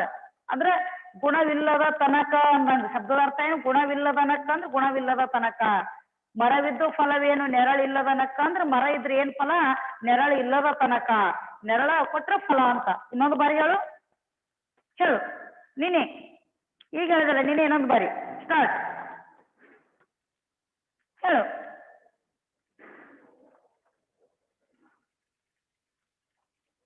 ಸ್ಟಾರ್ಟ್ ಮಾಡು. ಮರವಿದ್ದು ಫಲವೇನು ನೆರಳಿಲ್ಲದನಕ್ಕ, ದನವಿದ್ದು ಫಲವೇನು ದಯವಿಲ್ಲನಕ್ಕ, ಹಸುವಿದ್ದು ಫಲವೇನು ಹಯನವಿಲ್ಲನಕ್ಕ, ರೂಪವಿದ್ದು ಫಲವೇನು ಗುಣವಿಲ್ಲನಕ್ಕ, ಅಗಲಿದ್ದು ಫಲವೇನು ಬಾಣವಿಲ್ಲನಕ್ಕ, ನಾನಿದ್ದು ಫಲವೇನು ನಿಮ್ಮ ಜ್ಞಾನವಿಲ್ಲನಕ್ಕ. ಚನ್ನಮಲ್ಲಿಕಾರ್ಜುನ. ಬಸವಣ್ಣನವ್ರ ವಚನ. ಬಸವಣ್ಣನವ್ರ ವಚನ ಹೇಳು. ನೀರ ಕಂಡಲ್ಲಿ ಸ್ಟಾರ್ಟ್. ನೀರ ಕಂಡ ಮಾಡಿಲ್ರಿ ಮ್ಯಾಮ್. ಹಾ, ಅದು ಬಾಹಾಟ ಮಾಡಿಲ್ಲ. ಹಾ, ಸರಿ, ಬಾಹಾಟ ಮಾಡು. ನಾಳೆ ಮತ್ತೆ ನಿನ್ ಕೇಳ್ತೀನಿ. ಬಾಹಾಟ ಮಾಡ್ಲೇಬೇಕು ಕಂಪಲ್ಸರಿ. ನಾನು ಅದಕ್ಕೆ ನೀವು ಮಾಡ್ತಾ ಇಲ್ಲ ಅಂತ ತಿಳ್ಕೊಂಡೆ ಇವತ್ತು ಕೇಳಿಕ್ ಪ್ರಾರಂಭ ಮಾಡೀನಿ. ಎಲ್ರು ಬಾಹಾಟ ಮಾಡ್ಲೇಬೇಕಾ? 4 ಅಂಕಗಳದಿರ್ತದ. ನಿಮ್ಗೆ ನೆನಪಿಸ್ತಾ ಇದ್ದೀನಿ. 4 ಅಂಕಗಳ ಪ್ರಶ್ನೆ. ಇದು 4 ಲೈನ್ ಬರ್ದ್ರೆ 4 ಮಾರ್ಕ್ಸ್ ಸಿಗ್ತದೆ. ಇಷ್ಟು ಈಜಿಯಾಗಿ ಮಾರ್ಕ್ಸ್ ಎಲ್ಲಿನೂ ಸಿಗೋದಿಲ್ಲ. ಬಾಹಾಟ ಮಾಡ್ರಿ ಎಲ್ರು. ಹಾ, ಎರಡನೇದಾಗಿ ಇನ್ನೊಬ್ರು ಹೇಳಿಕೆ ಸ್ಟಾರ್ಟ್ ಮಾಡ್ರಿ. ಯಾರು ಹೇಳ್ತೀರಿ? ಪ್ರಾರಂಭ ಮಾಡ್ರಿ.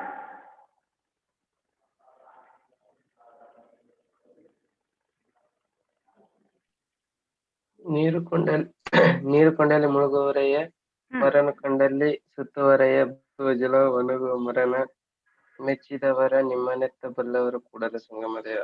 Very good. ಅಕ್ಕ ಮಹದೇವ ವಚನ.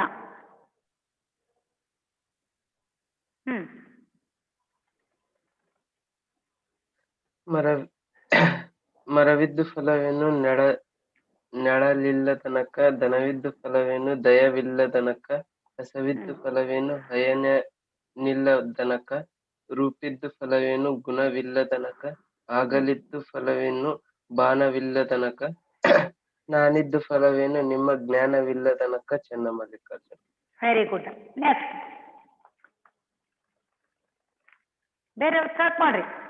ಒಬ್ಬರಾದ ಮೇಲೆ ಒಬ್ಬ ಹಾಗೆ ಸ್ಟಾರ್ಟ್ ಮಾಡ್ಬೇಕು. ನೀರ ಕಂಡಲ್ಲಿ ಮುಳುಗುವರೆಯ ಮರನ ಕಂಡಲ್ಲಿ ಸುತ್ತುವರೆಯ ಬತ್ತುವ ಜಲ ಒಣಗುವ ಮರವನ್ನು ಮೆಚ್ಚಿದವರು ನಿಮ್ಮನೆತ್ತಿ ಬಲ್ಲವರು ಕೂಡಲ ಸಂಗಮ ದೇವ.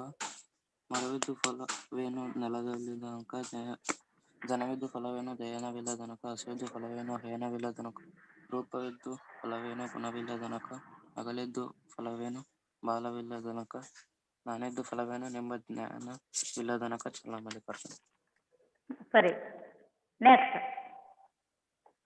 ಬರ್ದು. Very good. ಹಾ, ಸ್ಟಾರ್ಟ್ ಮಾಡು. ನೀರು ಕಂಡಲ್ಲಿ ಮುಳುಗುವರೆಯ ಮರ ಕಂಡಲ್ಲಿ ಸುತ್ತುವರೆಯ ಬತ್ತುವ ಜಲವ ಒಣಗುವ ಮರನ ಮೆಚ್ಚಿದವರು ನಿಮ್ಮ ನೆತ್ತ ಬಲ್ಲವರು ಕೂಡಲ ಸಂಗಮ ದೇವ. ಮರವಿದ್ದು ಫಲವೇನು ನೆರಳಿಲ್ಲದನಕ, ದನವಿದ್ದು ಫಲವೇನು ದಯವಿಲ್ಲದನಕ, ಹಸುವಿದ್ದು ಫಲವೇನು ಹಯನವಿಲ್ಲದನಕ, ರೂಪವಿದ್ದು ಫಲವೇನು ಗುಣವಿಲ್ಲದನಕ, ಅಗಲಿದ್ದು ಫಲವೇನು ಬಾಣವಿಲ್ಲದನಕ, ನಾನಿದ್ದು ಫಲವೇನು ನಿಮ್ಮ ಜ್ಞಾನವಿಲ್ಲದನಕ. ಚೆನ್ನಮಲ್ಲಿಕಾರ್ಜುನ. ಹಾ, ಸರಿ ಐಶ್ವರ್ಯ. ಆಮೇಲೆ ಮನೆಯಲ್ಲಿ ಒಂದ್ಸಲ ಬಾಹ್ಯಾಟ್ ಮಾಡಿರ್ತಿರಲ್ಲ, ಅದನ್ನ ನೋಡ್ಲಾರ್ದು ಬರ್ದು ತೆಗಿಬೇಕಾ. ಮನೆಯಲ್ಲಿ ಸ್ಕೂಲ್ದಲ್ಲಿ ಮಾಡಿಸ್ತಿದೀವಲ್ಲ ನಾವು, ಆ ರೀತಿಯಾಗಿ ಬಾಹ್ಯಾಟ್ ಹೇಳಿದ ಮೇಲೆ ನೀವು ಮನೆಯಲ್ಲಿ ಒಂದು ಬಾರಿ ಏನ್ ಮಾಡ್ಬೇಕು, ಅದು ವಚನ ನೋಡ್ಲಾರ್ದೆ ಒಂದ್ಸಲ ಬರ್ದು ತೆಗಿಯೋದು. ಒಂದು ಶಬ್ದ ಸಹಿತ ತಪ್ಪಾಗಬಾರ್ದು. ಎಲ್ಲಿ ಯಾವ ಚಿಹ್ನೆ ಇದೆ ಎಲ್ಲ ಕರೆಕ್ಟ್ ಆಗಿ ಕೊಡೋದು, ರೂಢ ಮಾಡ್ಕೊಡ್ರಿ. ನೆಕ್ಸ್ಟ್ ಸ್ಟಾರ್ಟ್ ಮಾಡ್ರಿ. ಯಾರು ಹೇಳ್ತೀರಿ? ಯಾರಾದ್ರೂ ಸ್ಟಾರ್ಟ್ ಮಾಡ್ರಿ. ನಾನು ನಿಮ್ಮ ನೇಮ್ನು ಹೇಳೋದಿಲ್ಲ. ನೀವೇ ಒಬ್ಬರಾದ ಮೇಲೆ ಒಬ್ರು ಸ್ಟಾರ್ಟ್ ಮಾಡ್ಬೇಕು.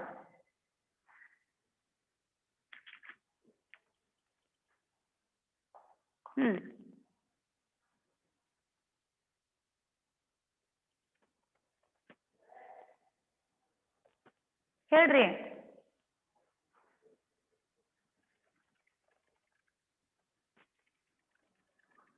ವೈಷ್ಣವಿ, ವಚನ ಬಾಳ್ ಮಾಡಿಲ್ಲ ವೈಷ್ಣವಿ?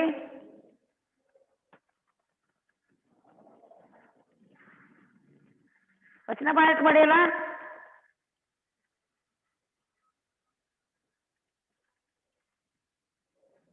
ಹೇಳಿ ಸ್ಟಾರ್ಟ್ ಮಾಡು ವೈಷ್ಣವಿ. ವಚನ ಮಾಡಿಲ್ಲ. Arun Poddar,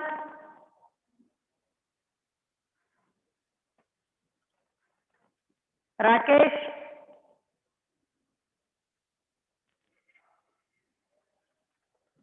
yes ma'am. ಹಾ ಹೇಳು.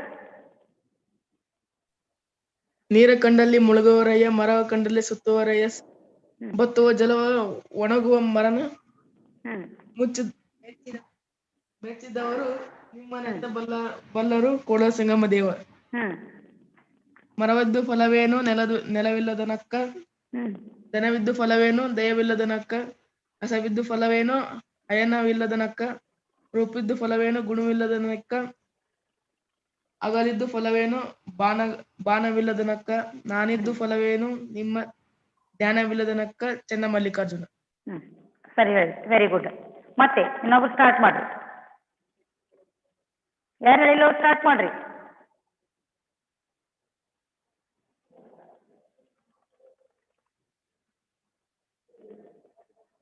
ಹೇಳ್ರಿ. ಟೈಮ್ ವೇಸ್ಟ್ ಆಗ್ಬಾರ್ದು. ಸ್ಟಾರ್ಟ್ ಮಾಡ್ರಿ. ಉಳಿದವ್ರು ಎಲ್ರು ಕೇಳಿಸ್ಕೊಡ್ರಿ. ಪದೇ ಪದೇ ಅದನ್ನ ಕೇಳಿಸ್ಕೊಂಡ ಮೇಲೆ ಪರ್ಫೆಕ್ಟ್ ಆಗ್ತದೆ ಇನ್ನು.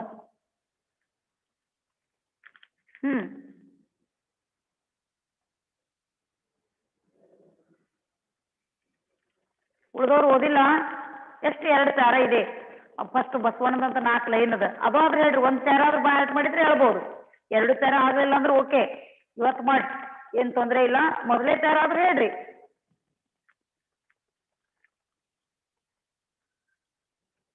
ಹುಡುಗರ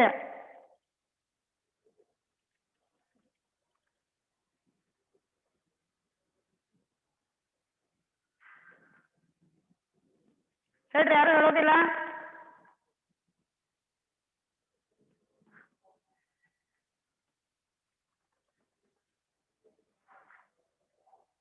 ನೀರ ಸಮಯ ಕಂಡಲ್ಲಿ ಇದೆ.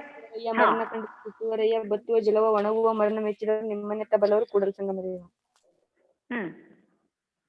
ಆತ್ಮದೇವಚನ. ಮರವಿದ್ದು ಫಲವೇನು ನೆರಳಿಲ್ಲದನ್ನಕ, ಧನವಿದ್ದು ಫಲವೇನು ದಯವಿಲ್ಲದನ್ನಕ, ಹಸುವಿದ್ದು ಫಲವೇನು ಹಯನವಿಲ್ಲದನ್ನಕ, ರೂಪವಿದ್ದು ಫಲವೇನು ಗುಣವಿಲ್ಲದನ್ನಕ, ಅಗಲಿದ್ದು ಫಲವೇನು ಬಾಣವಿಲ್ಲದನ್ನಕ, ನಾನಿದ್ದು ಫಲವೇನು ನಿಮ್ಮ ಜ್ಞಾನವಿಲ್ಲದನ್ನಕ. ಚನ್ನಮಲ್ಲಿಕಾರ್ಜುನ. ಸರಿ, ಆ ಬಸವಣ್ಣನವ್ರ ಪರಿಚಯ ಹೇಳಿ ನೋಡೋಣ ಶ್ವೇತಾ. ಹಾಗೆ ಹೆಸರು ಪರಿಚಯ ಹೇಳಲ್ಲ. ಹೆಸರು ಬಸವಣ್ಣ, ಕಾಲ 12ನೇ ಶತಮಾನ, ಸ್ಥಳ ವಿಜಯಪುರ ಜಿಲ್ಲೆ, ಬಸವನ ಬಾಗೇವಾಡಿ, ತಂದೆ ಮಾದರಸ, ತಾಯಿ ಮಾದಲಾಂಬಿಕೆ, ಅಂಕಿತನಾಮ ಕೂಡಲ ಸಂಗಮ ದೇವ. ಎಷ್ಟು ವಚನಗಳನ್ನು ರಚಿಸಿದ್ದು? ಸುಮಾರು 1500ಕ್ಕೂ ಹೆಚ್ಚು. ಒಂದು ಇದು ಬೇಕಾಗ್ತದೆ. ಯಾಕಂದ್ರೆ ಕೃತಿಗಳ ಸ್ಥಾನದಲ್ಲಿ ಒಂದು ಮಾರ್ಕ್ಸ್ ಇರ್ತದೆ ಕೃತಿಗಳಿಗೆ. ಇಲ್ಲಿ ಕೃತಿಗಳ ಸ್ಥಾನದಲ್ಲಿ ಕೃತಿಗಳು ಅಂತ ಹಾಕಿ 1500ಕ್ಕೂ ಹೆಚ್ಚು ವಚನಗಳನ್ನು ರಚಿಸಿದ್ದಾರೆ ಅಂತ ನೀವು ಬರೀಬೇಕಾಗ್ತದೆ ಕಂಪಲ್ಸರಿ. ಆಮೇಲೆ ಅನುಭವ ಮಂಟಪ ಅಂತಕ್ಕಂಥ ಅನುಭವ ಮಂಟಪದ ರೂವಾರಿಗಳಾಗಿದ್ರು. ಇದು ಜಗತ್ತಿನ ಮೊಟ್ಟ ಮೊದಲು ಸಂಸತ್ತು ಎನಿಸಿಕೊಂಡಿತ್ತು. ಕಾಯಕವೇ ಕೈಲಾಸ ಅಂತ ಹೇಳಿದ್ರು ಅಂತ ನಾವು ಬರೀಬೇಕಾಗ್ತದೆ. ನೆಕ್ಸ್ಟ್ ಮ್ಯಾಮ್, ಯುಗಾದಿ ಯಾವ ಸಮಾಸ? ಯಾವ್ದು? ಯುಗಾದಿ, ಹೌದಿಲ್ಲ? Yes ma'am. ಯುಗದ ಆದಿ. ಯುಗಾದಿ ಇದು ತತ್ಪುರುಷ ಸಮಾಸ ಆಗ್ತದೆ, ಹೌದಲ್ಲ? ನಾನು ಅಲ್ಲಿ ಬಿಡಿಸುವಾಗ ಅದು ಅಂಶೇತ್ ಹೇಳಿನಿ ನಿಮ್ಗೆ. ಅಂಶೇನು ಆಗ್ತದಲ್ರಿ? ಅದೇ ನಾನು ನಿಮ್ ತರಾನೇ ಥಿಂಕ್ ಮಾಡೀನಿ, ಹೇಳಿದ್ ಕಾಣ್ತದ. ಬೇಡ, ಯುಗದ ಆದಿ ಯುಗಾದಿ ಅಂತ ಹೇಳಿ ತತ್ಪುರುಷನೇ ಆಗ್ತದ. ಅಂದ್ರೆ ಯುಗದ ಅಂಶದ ಒಂದು ಅಂಶ ಅಂತ ಮಾಡ್ಕೊಂಡಿದ್ದೆ ನಾನು. ನಿಮ್ ತರಾನೇ ಥಿಂಕ್ ಮಾಡೀನಿ. ಒಂದ್ ನಿಮಿಷ. ಯುಗದ ಆದಿ ಯುಗಾದಿ ಅಂತ ಹೇಳಿ ತತ್ಪುರುಷಕ್ಕೆ ಸೇರ್ಸ್ಕೊಂಡ್ಬಿಡೋಣ. ಸರಿನಾ? ಎಲ್ರು ಬರ್ಕೊಡ್ರಿ ಬೇಕಿದ್ರೆ. ಯುಗಾದಿ ಯುಗದ ಪ್ಲಸ್ ಆದಿ ಯುಗಾದಿ ತತ್ಪುರುಷ ಸಮಾಸ ಅಂತೇಳಿ. ಅಂದ್ರೆ ಒಂದು ಯುಗಕ್ಕೂ ಅಂಶ ಅಂತ ಆಗ್ತದೋ ಇಲ್ಲೋ ಗೊತ್ತಿಲ್ಲ. ಯಾಕಂದ್ರೆ ಒಂದು ದೇಹದ ಭಾಗಕ್ಕೆ ಒಂದು ಮನೆ, ಮೇಲಂತಸ್ತು ಹೀಗೆ ಆಗ್ತಿರ್ತದ. ಮುಂದೆಲೆ ಹಿಂದೆಲೆ ಅಂತ ಅಂಶ ಸಮಾಸಕ್ಕೆ ಆಗ್ತದೆ. ಅಂಶದ ಇನ್ನೊಂದು ಅಂಶ ಅಂತೇಳಿ ಅಲ್ಲಿ ಯುಗದ ಆದಿ ಅದು ತತ್ಪುರುಷಕ್ಕೂ ಕರೆಕ್ಟೇ ಆಗ್ತದೆ. ಅದನ್ನೇ ಇರ್ಲಿ, ಅದನ್ನೇ ಬರ್ಕೊಂಡ್ಬಿಡ್ರಿ. ಈಗಾಗಲೇ ಪೇರ್ದಾಗ ಯಾವ್ದು ಬರ್ಕೊಡ್ರಿ? ಯುಗಾದಿ ತತ್ಪುರುಷ ಸಮಾಸ. ತತ್ಪುರುಷನೇ ಇರ್ಲಿ. ಸರಿನಾ? ಆಮೇಲೆ ಮತ್ತೇನೋ ಡೌಟ್ಸ್ ಇದ್ರೆ ಡಿಸ್ಕಸ್ ಮಾಡೋಣ, ಕೇಳ್ರಿ ಈಗ. ಆಮೇಲೆ ಯಾವ ಸಂಧಿ? ಯಾವುದು? ನೆಲದಮ್ಮ. ನೆಲದ ಪ್ಲಸ್ ಅಮ್ಮ, ನೆಲದಮ್ಮ ಲೋಪ ಸಂಧಿ ಆಗ್ತದೆ. ಯಾವ ಸ್ವರ ಲೋಪ ಆಗ್ತದ್ರೆ ಸ್ವರ ಲೋಪ ಆಗ್ತದೆ. ಪೂರ್ವ ಪದ ನೆಲದೊಳಗೆ ಏನೈತಿ? ನೆಲದ ಇರ್ತದ, ಕೆಳಗಡೆ ಬರ್ಕೋಬೇಕು. ಉತ್ತರ ಪದದಲ್ಲಿ ಅಮ್ಮ ಅಂತೇಳಿ ಅದು ಕೂಡಿಸಿ ಬರೆದಾಗ ನೆಲದಮ್ಮ ಅಂತ ಆಯ್ತು. ಅಂದ್ರೆ ಒಂದು ಸ್ವರ ಹೋಗ್ತದೆ, ಇನ್ನೊಂದು ಉತ್ತರ ಪದದ ಸ್ವರ ದಾಗ ಬಂದು ಸೇರಿರ್ತದೆ. ಈಗ ನೋಡ್ರಿ, ನೆಲದಮ್ಮ ಇದು ಲೋಪ ಸಂಧಿ ಆಗ್ತದೆ, ಏನು ಸಂಶಯನೇ ಇಲ್ಲ. ಇಲ್ಲಿ ಬರಿತೀನಿ ನೋಡ್ರಿ ಬೇಕಿದ್ರೆ. ನೋಡ್ರಿ, ಸರಿನಾ? ನೆಲದ ಪ್ಲಸ್ ಅಮ್ಮ, ನೆಲದಮ್ಮ ಆದಳಿತ ಪದ್ಯದಲ್ಲಿ ಬಂದದ. ದಾಗ ಯಾವ ಸ್ವರ ಅದ? ಸ್ವರ ಅದ. ಸರಿನಾ? ಇಲ್ಲಿ ನೆಲದಮ್ಮ. ಸರಿನಾ? ಇದು ನೋಡ್ರಿ, ಇದು ಪೂರ್ವ ಪದದ ಸ್ವರ ಏನಾಗಿದೆ? ಇದು ಪೂರ್ವ ಪದದ ಸ್ವರ ಲೋಪ ಆಗ್ಯದ. ಪೂರ್ವ ಪದದ ಸ್ವರ ಏನಾಯ್ತು? ಲೋಪ ಆಯ್ತು. ನೀವು ಅನ್ಬೋದು ಇಲ್ಲಿ ನೆಲದಮ್ಮದೊಳಗ ದಾಗ ಐತಲ್ರಿ ಮೇಡಮ್ ಅಂತ ಹೇಳಿ ಪ್ರಶ್ನೆ ಉದ್ಭವ ಆಗ್ತದೆ ಮನಸ್ಸಿನಲ್ಲಿ. ಇಲ್ಲಿ ಸ್ವರ ಲೋಪ ಆಗ್ಯದ ಅಂತ ಹೇಳ್ತೀರಿ, ಮತ್ತೆ ದಾಗ ಅದಲ್ರಿ ಮೇಡಮ್ ಅಂತ ಪ್ರಶ್ನೆ ಆಗ್ತದೆ ನಿಮ್ಮಲ್ಲಿ. ಅದು ಸಹಜ, ಇಲ್ಲ ಅಂತ ಹೇಳೋದಿಲ್ಲ. ಆದ್ರೆ ಈ ಉತ್ತರ ಪದದ ಏನದಲ್ಲ, ಏನದಲ್ಲ, ಈ ದಾಗ ಇಲ್ಲಿದೆ. ಲೋಪ ಸಂಧಿಯಲ್ಲಿ ನೀವು 2 ಲಕ್ಷ ಇಡ್ರಿ ಅಂತ ನಾನು ಈಗಾಗಲೇ ಹೇಳೀನಿ. ಪೂರ್ವ ಪದದ ಕೊನೆಯ ಸ್ವರ ಲೋಪ ಆಗಿರ್ತದ. ಇನ್ನೊಂದು ಸ್ವಲ್ಪ ನೋಡ್ಬೇಕು, ಏನು ಅಂದ್ರೆ ಉತ್ತರ ಪದದ ಆದಿಯಲ್ಲಿ, ಅಂದ್ರೆ ಉತ್ತರ ಪದದ ಮೊದಲಿರ್ತಕ್ಕಂಥ ಸ್ವರ ಅದು ಪೂರ್ವ ಪದದ ಕೊನೆಯ ಶಬ್ದದಲ್ಲಿ ಏನಾಗಿರ್ತದೆ? ಸೇರಿರ್ತದೆ. ಎರಡಲ್ಲ ನೀವು ಗಮನ ಇಟ್ಟು ನೋಡ್ರಿ, ಅದು ಲೋಪ ಸಂಧಿ ಆಗ್ತದೆ ನೆಲದಮ್ಮ ಅಂತಕ್ಕಂಥದ್ದು. ಸರಿನಾ? ಆಮೇಲೆ ಮತ್ತೇನಾದ್ರು ಡೌಟ್ಸ್ಗಳು ಓದ್ತಿದ್ರೆ ಕೇಳ್ರಿ. ಏನಾದ್ರು ಸಮಾಸದ ಬಗ್ಗೆ, ಸಂಧಿ ಬಗ್ಗೆ ಏನಾದ್ರು ಇದ್ರೆ ಕೇಳ್ಬೋದು. ಮತ್ ಸ್ವಲ್ಪ ಸಮಯ ಸಿಕ್ಕ ವಚನದ ಬಗ್ಗೆ, ವಚನಕಾರರ ಬಗ್ಗೆ ಡಿಸ್ಕಸ್ ಮಾಡೋಣ. ಮತ್ ಕೇಳ್ರಿ. ಸರಿ, ಇದು ಗುಡ್ ಕ್ವಶನ್. ಯಾಕಂದ್ರೆ ಇಲ್ಲಿ ಇರೋದ್ರಿಂದ ಇದು ಕನ್ಫ್ಯೂಸ್ ಆಗ್ತದೆ ಮಕ್ಕಳಿಗೆ. ಆಗಲ್ಲ ಅಂತಲ್ಲ, ಹೋಯ್ತು ಲೋಪ ಆಗ್ಯದಂತ ಮೇಡಮ್ ಅಂತಾರ, ದಾಗ ಅದಲ್ಲ ಅಂತೇಳಿ ಮಕ್ಕಳ ಒಂದು ವಯಸ್ಸಿಗೆ ಅದು ಅನಿಸ್ತದ. ಸರಿ, ಮತ್ ಕೇಳ್ರಿ. ಮ್ಯಾಮ್, ಮನಸ್ಸುದ್ದಿ ಯಾವ ಸಂಧಿ ರೀ? ಮನಃಶುದ್ಧಿ. ಹಾ, ಇದು ಮನಃಶುದ್ಧಿ ಚುತ್ತುವ ಸಂಧಿನೇ ಆಗ್ತದೆ. ಮನಸ್ಸು ಪ್ಲಸ್ ಶುದ್ಧಿ ಮನಃಶುದ್ಧಿ ಅಂತೇಳಿ, ಮನಸ್ಸು ಪ್ಲಸ್ ಶುದ್ಧಿ ಮನಃಶುದ್ಧಿ ಆಗ್ತದೆ. ಇದು ಚುತ್ತುವ ಸಂಧಿನೇ ಆಗ್ತದೆ. ಇಂಥ ಚುತ್ತುವ ಸಂಧಿ, ಚುತ್ತುವ ಅಂತದಲ್ಲ. ಈ ಚುತ್ತುವ ಸಂಧಿಯಲ್ಲಿ ನಿಮ್ಗೆ ಗೊತ್ತದಲ್ಲ, ಚ ವರ್ಗಕ್ಕೆ ತ ವರ್ಗ ಸ ಕ್ಷ ನೆನಪಿಡೋದು. ಇಲ್ಲಿನು ಈ ಚುತ್ತುವ ಸಂಧಿಯಲ್ಲಿ ತ ವರ್ಗಕ್ಕೆ ಚ ವರ್ಗ, ಒಂದು ಶಕ ಸ, ಸಾಕಿಷ್ಟೇ, ಇಷ್ಟೇ ನೆನಪಿಡು ಅಂತ ಹೇಳಿ ನಾನು. ಈಸಿ. ಅದರ ದನಗಳಿಗೆ ಜಯ, ಅದ್ರಲ್ಲಿ ಒಂದು ನಿಯಮ ಇಲ್ಲ. ಚುತ್ತುವ ಸಂಧಿನೂ ಒಂದು ಅರ್ಥದಲ್ಲಿ ಈಜಿನೇ ಅದ ನೋಡ್ರಿ. ಮನಸ್ಸು ಪ್ಲಸ್ ಶುದ್ಧಿ, ಮನಸ್ಸು ಪ್ಲಸ್ ಶುದ್ಧಿ ಮನಃಶುದ್ಧಿ ಆಗ್ತದೆ. ಸಕ ಶು ಬರ್ತದೆ. ಇಲ್ಲಿ ಸಕ್ ಶು ಬಂದ್ರೆ ಸ ವರ್ಗಕ್ಕೆ ಚ ಬಂದ್ರ, ಚ ವರ್ಗದ ಅಕ್ಷರಗಳು ಬಂದ್ರೆ ಯಾವ್ದಾದ್ರು ಬರ್ಲಿ, ಇದಕ್ಕೆ ಇದೇ ಬರ್ಬೇಕಂತೇನ ಅನುಕ್ರಮ ಇಲ್ಲ. ಇಲ್ಲಿ ಸ ವರ್ಗ ಚ ವರ್ಗ ಬಂದ್ರೆ ಶಕ ಸಕ್ ಶ ಬಂದ್ರೆ ಅದು ಯಾವ ಸಂಧಿ ಅಂದ್ರೆ ಚುತ್ತುವ ಸಂಧಿ ಅಂತ. ಮನಸ್ಸು ಪ್ಲಸ್ ಶುದ್ಧಿ ಮನಃಶುದ್ಧಿ ಅಂತ ಮಾಡ್ಕೊಡ್ರಿ, ಸರಿನಾ? ಆಮೇಲೆ ಮತ್ತೆ ನಿಮ್ ಕೆಲವೊಂದು ಹಳೆಯ ಕ್ವಶನ್ ಪೇಪರ್ ಬಿಡಿಸುವಾಗ ಕೆಲವೊಂದು ಹೊಸ ಬರ್ತಾವ, ಕ್ವಶನ್ ಆನ್ಸರು ಬರ್ತಾವ. ಕೆಲವೊಂದು ಆ ರೀತಿ ಟಫ್ ಇದ್ದುದು ಕ್ವಶನ್ ಆನ್ಸರ್ ಒಂದು ವಾಕ್ಯದಲ್ಲಿ ಇದ್ದುದು ಬರ್ತದ, ಅಥವಾ ಗ್ರಾಮರ್ ಸಂಬಂಧಪಟ್ಟಿದ್ದು. ಫಸ್ಟ್ ಕ್ವಶನ್ ಪೇಪರ್ ಮನೆಯಲ್ಲಿ ಬಿಡಿಸುತ್ತಾ ಇರ್ರಿ. ಡೌಟ್ಸ್ ಬಂದಾಗ ನನ್ನ ಜೊತೆ ಡಿಸ್ಕಸ್ ಮಾಡ್ರಿ. ಮ್ಯಾಮ್ ಅಜಂತ ಯಾವ ಸಂಧಿ ರೀ? ಯಾವುದು? ಅಜಂತ. ಅಜಂತ ಅತ್ ಪ್ಲಸ್, ಹಾ ನೋಡ್ರಿ, ಜಸ್ವ ಸಂಧಿ. ಜಸ್ವ ಸಂಧಿ ಅತ್ ಪ್ಲಸ್, ಹಾ ಜ ಬರ್ತಲ್ಲ, ಇದು ಯಾವುದು? ಅತ್ ಪ್ಲಸ್ ಇದು ಚುತ್ವ ಸಂಧಿ ಆಗ್ತದೆ. ಅಜಂತ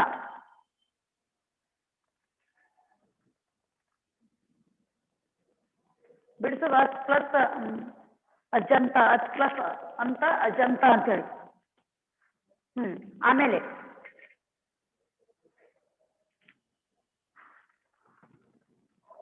ಮ್ಯಾಮ್ ಅದು ಜಸ್ತ್ವ ಸಂಧಿ ಏನಿಲ್ರಿ, ಚುತ್ವ ಸಂಧಿ ರೀ? ಯಾವುದು? ಅಜಂತ. ಹ್ಞೂ ರೀ. ನಿಂದ್ರ ವರ್ಗದ ನೋಡ್ತೀನಿ ಅಂದ್ರ ಒಂದ್ ನಿಮಿಷ. ಇದು ಶೇಷ ಅಂತ ಬರಲ್ಲ, ಒಂದೇ ನಿಮಿಷ ನೋಡ್ತೀನಿ ಅಂದ್ರು.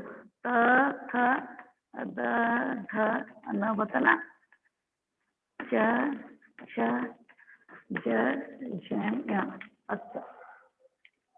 ಹಾ, ಇಲ್ಲಿ ಸಾರಿ, ಚುತ್ವನ ಜಸ್ವ ಸಂಧಿ ಆಗ್ತದೆ.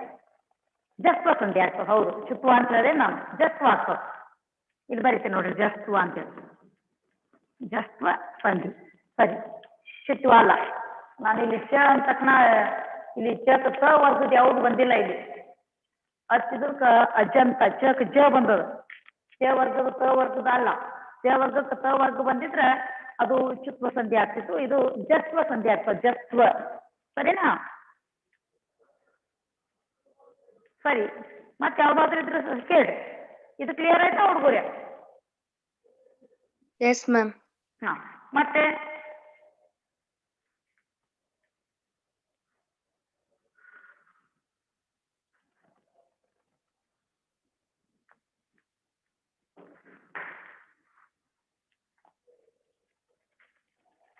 ಹಾಗೆ ವಚನಕಾರರ ಪರಿಚಯನೂ ಬಹಳ ಮಾಡ್ತಾ ಇರ್ರಿ. ಆಮೇಲೆ ಇನ್ನೊಂದು ಮ್ಯಾಮ್ ವಚನಗಳದ ಸಂದರ್ಭ ಒಂದು ಹೇಳ್ಬೇಕಾಗಿತ್ರಿ ಮ್ಯಾಮ್. ಹೌದು, ಸಂದರ್ಭ ಡಿಸ್ಕಸ್ ಮಾಡ್ಬೇಕಾಗಿತ್ತು. ಮಾಡೋಣ ಒಂದ್ 5 ನಿಮಿಷ. ಮೊದಲಿಗೆ ನಿಮ್ ಕ್ವಶನ್ ಬಗ್ಗೆ ಮತ್ತೆ ನಿಮ್ಗೆ ವಚನ ಕೇಳ್ತೀನಿ ಅಂತ ಹೇಳಿದ್ದಲ್ಲ, ನಾನು ಕೇಳಿದ್ರೆ ನೀವು ಬಹಳ ಮಾಡ್ತೀರಿ ಅಂತ ಇಟ್ಕೊಂಡು ನಾನು ಕೇಳಿಕ್ ಪ್ರಾರಂಭ ಮಾಡೀನಿ.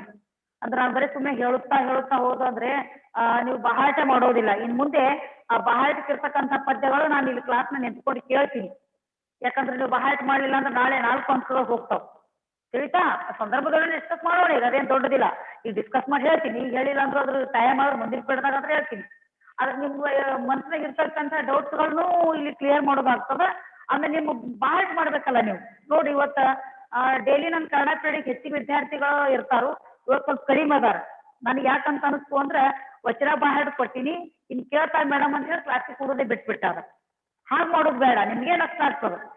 ಇಲ್ಲಿ ನಾವು ಇಲ್ಲಿ ಬಂದು ನಿಂತು ಹೇಳುವಾಗ ನೀವು ಅಬ್ಸೆಂಟ್ ಇದ್ರಿ ಅಂದ್ರೆ ಮೇಡಮ್ಗಳಿಗೆ ನಷ್ಟ ಆಗೋದಿಲ್ಲ. ಅದ್ರ ನಷ್ಟ ಆಗೋದು ಯಾರಿಗೆ? ವಿದ್ಯಾರ್ಥಿಗಳಿಗೆ. ತಿಳಿತಾ? ಎಲ್ರು ಬಹಾಟ ಹೇಳೋದ್ರಿಂದ ಅದನ್ನ ಪದೇ ಕೇಳಿನೂ ಮನದಟ್ಟ ಆಗ್ತದ. ಮತ್ತೆ ಇಲ್ಲಿ ನೀವು ಏನಾದ್ರು ಕ್ವಶನ್ ಕೇಳಿ ಡಿಸ್ಕಸ್ ಮಾಡುವಾಗೂ ನಿಮ್ಗೆ ಇದ್ರ ಬಗ್ಗೆ ಮಾಹಿತಿ ಆಗ್ತದೆ. ಅದು ಸ್ವಲ್ಪ ಕ್ಲಾಸಿಗೆ ಎಲ್ರು ಹೆಚ್ಚು ಜಾಯಿನ್ ಆಗ್ಬೇಕು, ಒಂದನೇದು. ಎರಡನೇದು, ನಾವು ಏನು ವರ್ಕ್ ಕೊಟ್ಟಿರ್ತೀವಿ ಅದನ್ನ ಮಾಡ್ಬೇಕು. ರೆಗ್ಯುಲರ್ ಸ್ಕೂಲ್ ಅಂತ ತಿಳ್ಕೊಡ್ರಿ. ಮನೇಲಿ ಇರ್ತೀವಿ, ಅವ್ರ ಸ್ಕೂಲ್ನಲ್ಲಿ ಮೇಡಮ್ ನಾನು ನಿನ್ ದೂರ ಅದಾರ ಅಂತ ತಿಳ್ಕೊಂಡು ಥಿಂಕ್ ಮಾಡೋದು ಬೇಡ. ದಯವಿಟ್ಟು ನಿಮ್ ಭವಿಷ್ಯದ ಸಲುವಾಗಿ ಹೇಳ್ತೀನಿ, ನಾನು ಇನ್ ಮುಂದೆ 2-3 ದಿನ ನಾನು ನಿನ್ನ ಬರೀ ಕೇಳೋದು ಮಾಡ್ತೀನಿ, ನಾನು ಹೇಳೋದೇ ಸ್ಟಾಪ್ ಮಾಡ್ತೀನಿ, ಹೇಳೋದೇ ಸ್ಟಾಪ್ ಮಾಡ್ತೀನಿ. ಯಾಕಂತ ಕೇಳಿದ್ರೆ ಇನ್ನು 1 ಗದ್ಯ ಪಾಠ ಓದೋದ, ಇನ್ನು 1 ಗದ್ಯ ಪಾಠ ಓದೋದು ಹೌದಿಲ್ಲ? ನನ್ನ ಗೋಪಾಲ ಹೌದಲ್ಲ ವಿದ್ಯಾರ್ಥಿಗಳೇ?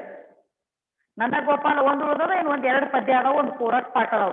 ಬೇಕಂತೆ ಪೂರಕ ಪಾಠ ನಾನು ಹೇಳಿಲ್ಲ, ನೋಡೋಣ ಏನೇನು ಸಿಲೆಬಸ್ ಕಟ್ ಮಾಡಿದ್ರೆ ತೆಗೆದ್ರೆ ಯಾವ್ದು ತೆಗಿತಾರ ಯಾವ್ದು ಇಡ್ತಾರ ಅಂತ ಅಂದ್ಕೊಂಡು. ಪೂರಕ ಪಾಠದಲ್ಲಿ ಏನೋ ಸಂದರ್ಭದೊಳನೆ ಹಾಗೆ ಏನು ಇರೋದಿಲ್ಲ. ಪೂರಕ ಪಾಠದಲ್ಲಿ ಆ ಪಾಠ ಇರ್ತದ, ಸರಳ ಕ್ವಶನ್ ಆನ್ಸರ್ ಇರ್ತಾವ. 2 ಮಾರ್ಕ್ಸಿಂದ ಬರ್ಬೋದು, 1 ಮಾರ್ಕ್ಸಿಂದ ಬರ್ಬೋದು. ಪೂರಕ ಪಾಠದಿಂದ ಕ್ವಶನ್ ಆನ್ಸರ್ ಪರೀಕ್ಷೆದಲ್ಲಿ ಎಷ್ಟು ಬರ್ತದ? 2 ಮಾರ್ಕ್ಸಿಂದ ಬರ್ತದ ಆ ಪ್ರಶ್ನೆ, ಇಲ್ಲ ಅಂದ್ರೆ 1 ಮಾರ್ಕ್ಸಿಂದ ಬರ್ತದ. ಅದು ಪಾಠ ಹೇಳಿದ್ಮೇಲೆ ಈಜಿಯಾಗಿ ತಿಳಿತದ, ಸರಳದ ಪೂರಕ ಪಾಠ ಅಂತದೇನು ಟಫ್ ಇಲ್ಲ. ಅದಕ್ಕೆ ನಾನು ಅದನ್ನ ಈಗ ಹೇಳಿಕೆ ಇನ್ನೂ ಪ್ರಾರಂಭ ಮಾಡಿಲ್ಲ. ಇನ್ನು ಸಿಲೆಬಸ್ ಸ್ವಲ್ಪ ಬದಲಾವಣೆ ಆಗೋ ಸಾಧ್ಯತೆಗಳು ಅದಾವ ಅಂತ ತಿಳ್ಕೊಂಡು ನಾನು ಕಾಯ್ತಾ ಇದ್ದೀನಿ. ಇನ್ನು ನನ್ನ ಗೋಪಾಲ ಇನ್ನೊಂದು 2 ಪದ್ಯ ಅದಾವ ಇಷ್ಟೇ. ಆದ್ರೆ ಸ್ವಲ್ಪ ನಿಮ್ಗೆ ಓದೋದು ಏನಾಗ್ಬೇಕು, ಹೆಚ್ಚಾಗ್ಬೇಕು. ಇನ್ನು ನೋಡ್ರಿ, ಇವತ್ತೆಲ್ರು ಬೇಗ ಅಂತ ಪದ್ಯ ಹೇಳಿ ವಚನ ಹೇಳಿಲ್ಲ. ನಾನ್ ಮುಂದೆ ನೀನ್ ಮುಂದೆ ಅಂತ ಹೇಳಿಕೆ ಬರ್ಬೇಕು. ಡೈಲಿ ಹೆಚ್ಚಿಗೆ ವಿದ್ಯಾರ್ಥಿಗಳು ಇರ್ತಿದ್ರು, ಇವತ್ತು ನಾನು ವಚನ ಕೇಳ್ತೀನಿ ಅಂದ್ಮೇಲೆ ಸಂಖ್ಯೆನೇ ಕಡಿಮೆ ಆಗಿಬಿಟ್ಟದು. ಇನ್ನು ನಾಳೆ ಮತ್ತೊಂದು ಪದ್ಯ ಅಥವಾ 1 ಕ್ವಶನ್ ಆನ್ಸರ್ ಕೊಟ್ಟು ನಾನು ಇದನ್ನ ಕೇಳ್ತೀನಿ ಅಂದ್ರೆ ಇವರು ಸ್ವಲ್ಪ ಜನ ಏನಾಗ್ಬೋದು, ಹಾಗೆ ಮಾಡೋದು ಬೇಡ. ಅರ್ಥ ಆಯ್ತಾ ನಿಮ್ಗೆ ಹೇಳೋದು? ನಿಮ್ ಭವಿಷ್ಯದ ಪ್ರಶ್ನೆ ಇದೆ, ಎಕ್ಸಾಮ್ ಇರ್ತದ, ಅದು ನಾವು ಕೇಳ್ತೀವಿ ಅಂದ್ರೆ ನೀವು ಚೆನ್ನಾಗಿ ಓದ್ತೀರಿ. ಅರ್ಥ ಆಯ್ತು? ನೋಡ್ರಿ, ಸಂದರ್ಭದೊಳಗೆ ಹೇಳ್ತೀನಿ. ಈಗ ವಚನ ಇನ್ನೂ ಯಾರು ಹೇಳಿಲ್ಲ ಹೇಳ್ರಿ, ಅಥವಾ ನೀವೇನಾರ ಕ್ವಶನ್ ಆನ್ಸರ್ಗಳು ಇದ್ರೆ ಡಿಸ್ಕಸ್ ಮಾಡ್ತಿದ್ರೆ ಅದನ್ನ ಕೇಳ್ರಿ. ನಿಮ್ಗೆ ಏನಾರ ಡೌಟ್ಸ್ ಇದ್ರೆ ಕೇಳ್ರಿ, ಇಲ್ಲಾಂದ್ರೆ ವಚನ ಹೇಳ್ರಿ. ಬಹಾಟ್ ಮಾಡಿದವ್ರು ಇನ್ನು ಹೇಳಾರ್ದವ್ರು ಜಾಸ್ತಿ ಇದ್ದೀರಿ.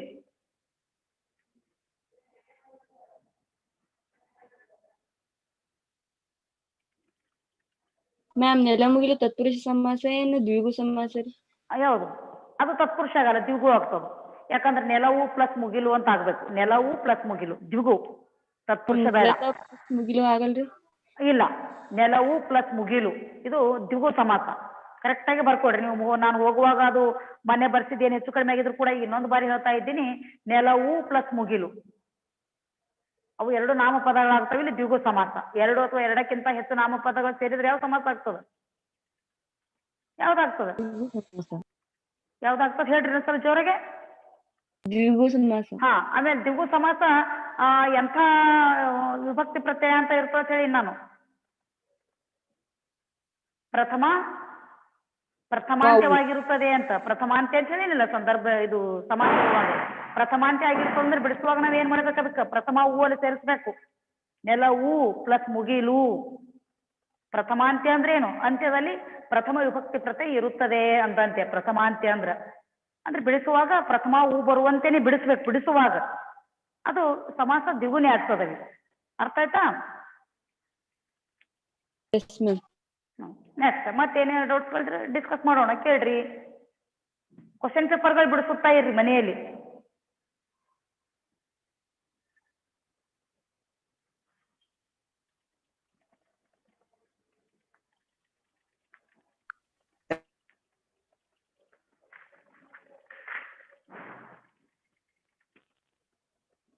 ಯಾರು ವಚನ ಹೇಳಿಲ್ಲ ಹೇಳ್ರಿ. ಈಗ ವಚನ ಯಾರು ಹೇಳಿಲ್ಲ? ಮಗಳಿನ ಬಸವಣ್ಣ ಅವ್ರ ವಚನ ಹೇಳಿಲ್ರಿ, ಈಗ ಹೇಳ್ರಿ. ಹೇಳ್ಬೋದು, ಹೇಳು. ನೀರ ಕಂಡಲ್ಲಿ ಮುಳುಗುವರಯ್ಯ, ಮರಣ ಕಂಡಲ್ಲಿ ಸುತ್ತುವರಯ್ಯ, ಬತ್ತುವ ಜಲ ಒಣಗುವ ಮರ, ಮೆಚ್ಚಿದವರು ನಿಮ್ಮನ್ನೆತ್ತ ಬಲ್ಲವರು ಕೂಡಲ ಸಂಗಮ ದೇವ. ಸರಿ, ಇಲ್ಲಿ ಕೇಳಿಸ್ಕೊಂಡೆ ನಾನು. ನಿಮ್ಮನ್ನೆತ್ತ ಬಲ್ಲವರು ಕೂಡಲ ಸಂಗಮ ದೇವ ಅಂತ ಅನ್ನೋದು ಬೇಡ, ನಿಮ್ಮನ್ನೆತ್ತ ಬಲ್ಲರು ಕೂಡಲ ಸಂಗಮ ದೇವ. ಪದ್ಯದಲ್ಲಿ ನಾವು ಯಾವ ರೀತಿ ಟೆಕ್ಸ್ಟ್ ಇರ್ತೋ ಅದೇ ರೀತಿ ಬರಿಬೇಕಾಗ್ತದೆ, ಅದೇ ರೀತಿ ನಾವು ಉಚ್ಚಾರ ಮಾಡ್ಬೇಕಾಗ್ತದೆ. ನಿಮ್ಮನ್ನೆತ್ತ ಬಲ್ಲವರು ಅಂತ ಅಂದಿನಿ ನೀನು ಅನ್ನುವಾಗ ನಿಮ್ಮನ್ನೆತ್ತ ಬಲ್ಲರು ಕೂಡಲ ಸಂಗಮ ದೇವ, ಸರಿನಾ? ಅದು ತಪ್ಪು ತಿದ್ಕೊಂಡ್ಬಿಡು. ನಿಮ್ಮನ್ನೆತ್ತ ಬಲ್ಲರು ಕೂಡಲ ಸಂಗಮ ದೇವ ಅಂತ. ಸರಿ, ನೆಕ್ಸ್ಟ್ ಮತ್ತೆ ಯಾರು ವಚನ ಹೇಳಿಲ್ಲ ಹೇಳ್ರಿ.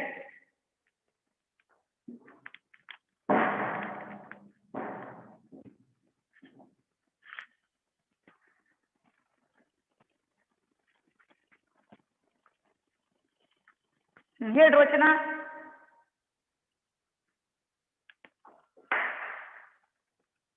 ಇನ್ನೊಂದು ಕೇಳ್ರಿ, ಇವತ್ತು ಬಾಹಾಟ್ ಮಾಡಲಾರ್ದವ್ರು ಹೇಳಲಾರ್ದವ್ರು ಕೂಡ ನೀವು ಮುಂದಿನ ಪೀರಿಯಡ್ದಲ್ಲಿ ಹೇಳ್ಬೇಕು, ತಿಳಿತಾ? ಈಗ ಸಂದರ್ಭಕ್ಕೆ ಹೋಗೋಣ. ನೋಡ್ರಿ, ಸಂದರ್ಭದೊಳಗೆ ನಿಮ್ ಕಡೆಯಿಂದ ಹೇಳ್ತೀನಿ, ನೀವೇ ಥಿಂಕ್ ಮಾಡಿರ್ಬೇಕು. ಸಂದರ್ಭದೊಡನೆ ವಿವರಿಸಿ ಅಂತಕ್ಕಂಥದ್ದು ನೀರ ಕಂಡಲ್ಲಿ ಮುಳುಗುವರಯ್ಯ ಅಂತದ. ನೀರ ಕಂಡಲ್ಲಿ ಮುಳುಗುವರಯ್ಯ ಅಂತ ಹೇಳ್ಯಾರ. ಇದನ್ನ ಯಾರು ಹೇಳ್ಯಾರ? ನೀರ ಕಂಡಲ್ಲಿ ಮುಳುಗ್ತಾರ ಈ ದಡ್ರು, ಈ ಮೂಢರು ಅಂದಾರ. ಈ ಮೂಢರು, ಈ ದಡ್ರು ನೀರ್ ಎಲ್ಲಿ ಕಾಣಿಸ್ತದ ಅಲ್ಲಿ ಮುಳುಗಿ ಬಿಡ್ತಾರ ಅಂತ ಹೇಳ್ಯಾರ. ಯಾರು ಯಾರು ಹೇಳಿದ್ರಿ ಮಾತನ್ನ? ಹೇಳ್ರಿ. ಈ ಮೇಲಿನ ಮಾತನ್ನು ಬಸವಣ್ಣವರು ಓದುಗರಿಗೆ ಹೇಳಿದ್ದಾರೆ. Very good. ನೋಡ್ರಿ, ಇದಕ್ಕೆ ಒಂದ್ ಅಂಕ ಸಿಗ್ತದೆ, ನಿಮ್ಗೆ ನೆನಪಿರ್ಲಿ. ಇದಕ್ಕೆ ಒಂದ್ ಅಂಕ ಸಿಗ್ತದ. ಒಂದ್ ನಿಮಿಷ. ಇಲ್ಲಿ ಅದು ವೈದ್ಯ ಅಂತಕ್ಕಂಥದ್ದು ಪದದ ತದ್ಭವ ರೂಪ ನಾನು ಇನ್ನೂ ನೋಡ್ಕೊಂಡಿಲ್ಲ, ಆಮೇಲೆ ಹೇಳ್ತೀನಿ. ಸರಿನಾ? ಅದು ಹೇಳಿದ್ರೆ ತಪ್ಪ ಹೇಳ್ಬಾರ್ದು. ಅದು ವೈದ್ಯನೇ ಆಗ್ತದ ಅಂತ ಅನಿಸ್ತಾ ಇದೆ ನನಗ. ನೋಡೋಣ, ಅದ್ರ ಬಗ್ಗೆ ಇನ್ನೂ ಸ್ವಲ್ಪ ಥಿಂಕ್ ಮಾಡ್ಕೊಂಡು ಹೇಳ್ತೀನಿ. ನೆನಪಿದೆ ನಾನು ನೀವು ವೈದ್ಯ ಅಂತ ಕೇಳಿದ್ದು. ಅದು ವೈದ್ಯನೇ ಆಗ್ತದ ಅಂತ ಇದೆ. ಅದಕ್ಕ ಇನ್ನೂ ಸ್ವಲ್ಪ ಥಿಂಕ್ ಮಾಡಿ ನಿಮ್ಗೆ ಹೇಳ್ತೀನಿ ನಾನು. ಈಗೊಂದು ಮಗು ಕೇಳ್ತು ವೈದ್ಯದ ತದ್ಭವ ರೂಪ ಅಂತ ಹೇಳಿ, ಅದು ನಾಳೆ ಪೀರಿಯಡ್ದಾಗ ಹೇಳಿರ್ತೀನಿ. ಸರಿನಾ? ನೋಡ್ರಿ, ಈ ಮಾತನ್ನ ಯಾರು ಯಾರಿಗೆ ಹೇಳಿದ್ರಲ್ಲಿ ಇದಕ್ಕೆ ಪೂರ್ಣ ಒಂದ್ ಅಂಕ ಅದ. ನಿಮ್ಗೆ ಎಷ್ಟು ಕರೆಕ್ಟ್ ಆಗಿ ಒಂದ್ ಅಂಕ ಸಿಗ್ತದೆ ನೋಡ್ರಿ. ಇಷ್ಟೇ ಹೇಳಿದ್ರಿ, ಅಷ್ಟೇ ಬರದ್ರಿ, ಯಾರು ಯಾರಿಗೆ ಅಂತ ಹಾಕಿ ನೀವು ಬರದ್ರಿ ಅಂದ್ರೆ ಇದಕ್ಕೆ ಎಷ್ಟು ಅಂಕ ಸಿಕ್ತು? ಈಗ ಇನ್ನ ಹೇಳಿದ್ರಲ್ಲಿ ಒಂದ್ ಅಂಕ. ನೀರ ಕಂಡಲ್ಲಿ ಮುಳುಗುವರಯ್ಯ ಅಂತಕ್ಕಂಥ ಮಾತನ್ನ ಬಸವಣ್ಣನವರು ಓದುಗರಿಗೆ ಹೇಳಿದ್ರು. ಅವ್ರಂತಾರ, ಸಮಾಜದಲ್ಲಿರ್ತಕ್ಕಂಥ ದಡ್ಡರನ್ನ, ಮೂಢರನ್ನ, ಮೂಢ ನಂಬಿಕೆಗಳನ್ನು ನಂಬಿದವರನ್ನ, ಆ ನೀರಿನಲ್ಲಿ ನಾವು ಮುಳುಗುದಿವಿ ಅಂದ್ರೆ ಕ್ಲೀನ್ ಆದಿವಿ, ಪರಿಶುದ್ಧ ಆದಿವಿ, ಪಾಪ ನಮ್ಮಿಂದ ದೂರ ಆತು ಅಂತಕ್ಕಂಥ ವಿಚಾರ ಬಂದವರನ್ನ ನೋಡ್ತಾರ. ಬಸವಣ್ಣನವ್ರು ನೋಡಿ ಆ ಓದುಗರಿಗೆ ಹೇಳ್ತಾರ. ಈ ಮಾತನ್ನ ಬಸವಣ್ಣನವರು ಓದುಗರಿಗೆ ಹೇಳಿದರು. ಇದಕ್ಕೆ ಎಷ್ಟು ಅಂಕ ಸಿಕ್ತು ನಿಮ್ಗ? ಎಷ್ಟು ಅಂಕ ಸಿಗ್ತದೆ? ಒಂದೇ ಸಾಲಿಗಿಲ್ಲಿ ಒಂದ್ ಅಂಕ. ಸಂದರ್ಭಕ್ಕಿರುವುದೇ 3 ಅಂಕಗಳು ಇರ್ತಾವ. ನಿಮ್ಗೆ ಹೆಚ್ಚು ಅಂಕಗಳು 15 ಅಂಕಗಳು ಪಡ್ಕೊಳ್ಳಿಕ್ಕೆ ಸಂದರ್ಭದೊಡನೆ ವಿವರಿಸಿ ಅಂತಕ್ಕಂಥದ್ದು ಒಂದು ಒಳ್ಳೆ ಕ್ವಶನ್. ಇದು ಆಯ್ತು. ಯಾರು ಯಾರಿಗೆ ಕರೆಕ್ಟ್ ಆಗಿ ಹೇಳಿದ್ರಿ.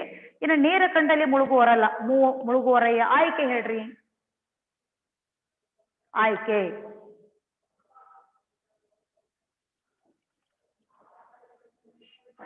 ಅಂತಕ್ಕಂಥದ್ದು ಹೇಳ್ರಿ. ಯಾರಾದ್ರೂ ಹೇಳ್ರಿ.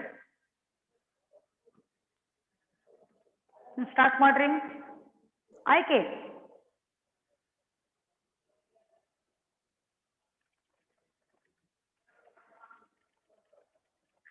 ಹೇಳ್ರಿ. ಈಜಿ ಅದ. ನೀವು ಅನ್ಬೋದು ಇಲ್ಲಿ 2-3 ಇಲ್ರಿ ಮೇಡಮ್, ಹೆಂಗ್ ಮಾಡೋದು ಅಂತ ಗಾಬರಿ ಆದ್ರೇನು? ಈ ಮಾತನ್ನು ಬಸವಣ್ಣನವರು ಬರೆದಿರುವ ಈಜಿ ಇದು. ಹೇಳ್ರಿ ಆಯ್ಕೆ. ನೀವೇ ಟ್ರೈ ಮಾಡ್ರಿ ಯಾರಾದ್ರೂ ವಿದ್ಯಾರ್ಥಿಗಳು.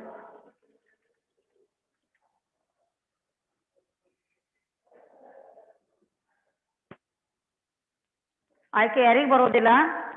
ಈ ಮೇಲಿನ ವಾಕ್ಯವನ್ನು ಭಕ್ತಿ ಭಂಡಾರಿ ಬಸವಣ್ಣನವರು ಬರೆದಿರುವ ವಚನಗಳಿಂದ ಆರಿಸಿಕೊಳ್ಳಲಾಗಿದೆ. Very good. ಇಷ್ಟೇ. ಇಲ್ಲಿ ಆಕಾರ ಕೃತಿ ಅದೇನಿಲ್ಲ. ಅವ್ರು ಬರೆದಿರ್ತಕ್ಕಂಥ ಗ್ರಂಥಕ್ಕೆ ವಚನಗಳೇ ಅಂತಾರ. ಇಲ್ಲಿ ಕೃತಿಗಳಂದ್ರೂ ಕೂಡ ನೀವು ಪರೀಕ್ಷಾ ದೃಷ್ಟಿಯಿಂದ ಈಜಿ ಅದ. ಕೃತಿಗಳು ಅಂತ ಹಾಕೋದು ವಚನಗಳು. ಆದ್ರೆ ಇದು ನೆನಪಾರಬಾರ್ದು. ಕೃತಿಗಳು ಅಂತ ಹಾಕಿ 1500ಕ್ಕೂ ಹೆಚ್ಚು ವಚನಗಳನ್ನು ರಚಿಸಿದ್ದಾರೆ ಅಂತಕ್ಕಂಥದ್ದು ಬರೆಯುವುದೇನ್ ಮಾಡಬಾರ್ದು, ನೀವು ನೆನಪಾರಬಾರ್ದು. ಅದು ಕೃತಿಕಾರರ ಪರಿಚಯ ಬರೆಯುವಲ್ಲಿ ಒಂದೇ ಸಾಲಿನಲ್ಲಿ ಬರೆದ್ರು ಕೂಡ ಅಲ್ಲಿ 1 ಅಂಕ ಸಿಗ್ತದೆ ನಿಮ್ಗೆ. ಕೃತಿಗಳಿಗೆ ಎಷ್ಟು ಅಂಕಗಳು ಇರ್ತದಲ್ಲ ಕೃತಿಕಾರರ ಪರಿಚಯಕ್ಕೆ. ಇಲ್ಲಿ ಭಕ್ತಿ ಭಂಡಾರಿ ಬಸವಣ್ಣನವರು ಬರೆದಿರ್ತಕ್ಕಂಥ ವಚನಗಳಿಂದ ಈ ಮಾತನ್ನು ಆರಿಸಿಕೊಳ್ಳಲಾಗಿದೆ. ಆಯ್ಕೆ ಈಜಿ ಅದು. ಆಮೇಲೆ ಯಾರು ಯಾರಿಗೇನು ಆಯ್ತು. ಆಯ್ಕೆ ಆಯ್ತು, ಯಾರು ಯಾರಿಗೆ ಆಯ್ತು. ಇನ್ನು ಸಂದರ್ಭ ಹೇಳ್ರಿ. ಅದು ಒಂದೇ ಸಾಲಿನಲ್ಲಿ ಹೇಳ್ರಿ. ಸಂದರ್ಭ ಯಾವ ಸಂದರ್ಭದಲ್ಲಿ ನೋಡಿ ಹೇಳ್ತಾರೆ ಬಸವಣ್ಣನವರು?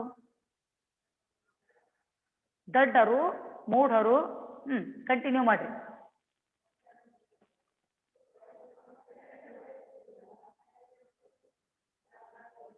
ದಡ್ಡರು, ಮೂಢರು ಏನ್ ಮಾಡ್ತಾ ಇದ್ರು?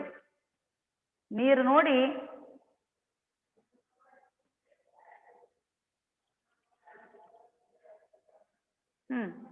ಸ್ಟಾರ್ಟ್ ಮಾಡ್ರಿ. ಪದ್ಯ ಅರ್ಥ ಆಗ್ಯದಲ್ಲ? ವಚನ ಅರ್ಥ ಆಗ್ಯದಲ್ಲ ಎಲ್ರಿಗೂ? ಅರ್ಥ ಆಗಿತ್ತು ಅಂದ್ರೆ ಹೇಳಲಿಕ್ಕೆ ಯಾಕೆ ತಡವರ್ಸ್ತೀರಿ? ನಾನು ಹೇಳ್ತೀನಿ, ಅದು ನನ್ನ ಡ್ಯೂಟಿ ಇರ್ತದ. ಆದ್ರೆ ನೀವು ಪ್ರಯತ್ನ ಪಡ್ಬೇಕಲ್ಲ, ನೀವು ಹೇಳ್ಬೇಕಲ್ಲ, ನೀವು ಕಲ್ತ್ಕೊಳ್ಬೇಕಲ್ಲ. ಯಾವಾಗ ಹೇಳೋದು? ಹೇಳ್ರಿ ಸಂದರ್ಭ. ಆಯ್ಕೆ ಹೇಳಿದ್ರಿ, ಯಾರು ಯಾರಿಗೆ ಆಯ್ತು. 2 ಸ್ಟೆಪ್ ಕರೆಕ್ಟ್ ಐತಿ, 2 ಮಾರ್ಕ್ಸ್ ಸಿಕ್ಕದ್ ನಿಮ್ಗೆ. ಇನ್ನ 1 ಮಾರ್ಕ್ಸ್ ಬರ್ಬೇಕಲ್ಲ. ಅದು ಸಂದರ್ಭ ವಿವರಣೆ 2 ಸೇರಿ ನಿಮ್ಗೆ ಇನ್ನೂ 1 ಮಾರ್ಕ್ಸ್ ಸಿಗ್ತದ. ಆಯ್ಕೆಗೆ 1 ಅಂಕ ಇರ್ತದ, ಯಾರು ಯಾರಿಗೆ 1 ಅಂಕ, 2 ಅಂಕ ಸಿಕ್ತಿ. ಈಗ ಇನ್ನ 1 ಅಂಕ ಬರ್ಬೇಕಲ್ಲ. ಅಲ್ಲಿ ಸಂದರ್ಭ ವಿವರಣೆ ಸ್ವಾರಸ್ಯ ಅಂತ ಇನ್ನೊಂದು ಶಬ್ದ ಹಾಕಿ ಬರೆದ್ರು ಒಳ್ಳೇದೆ. ಅಲ್ಲಿ ಸಂದರ್ಭ, ವಿವರಣೆ, ಸ್ವಾರಸ್ಯ, ಅಲ್ಲಿ ಒಂದು ಅಂಕ ಅವ್ರು ಕೊಟ್ಟೇ ಕೊಡ್ತಾರ. 3 ಸ್ಟೆಪ್ಸ್ ಇದ್ರಿ. ಹೇಳ್ರಿ.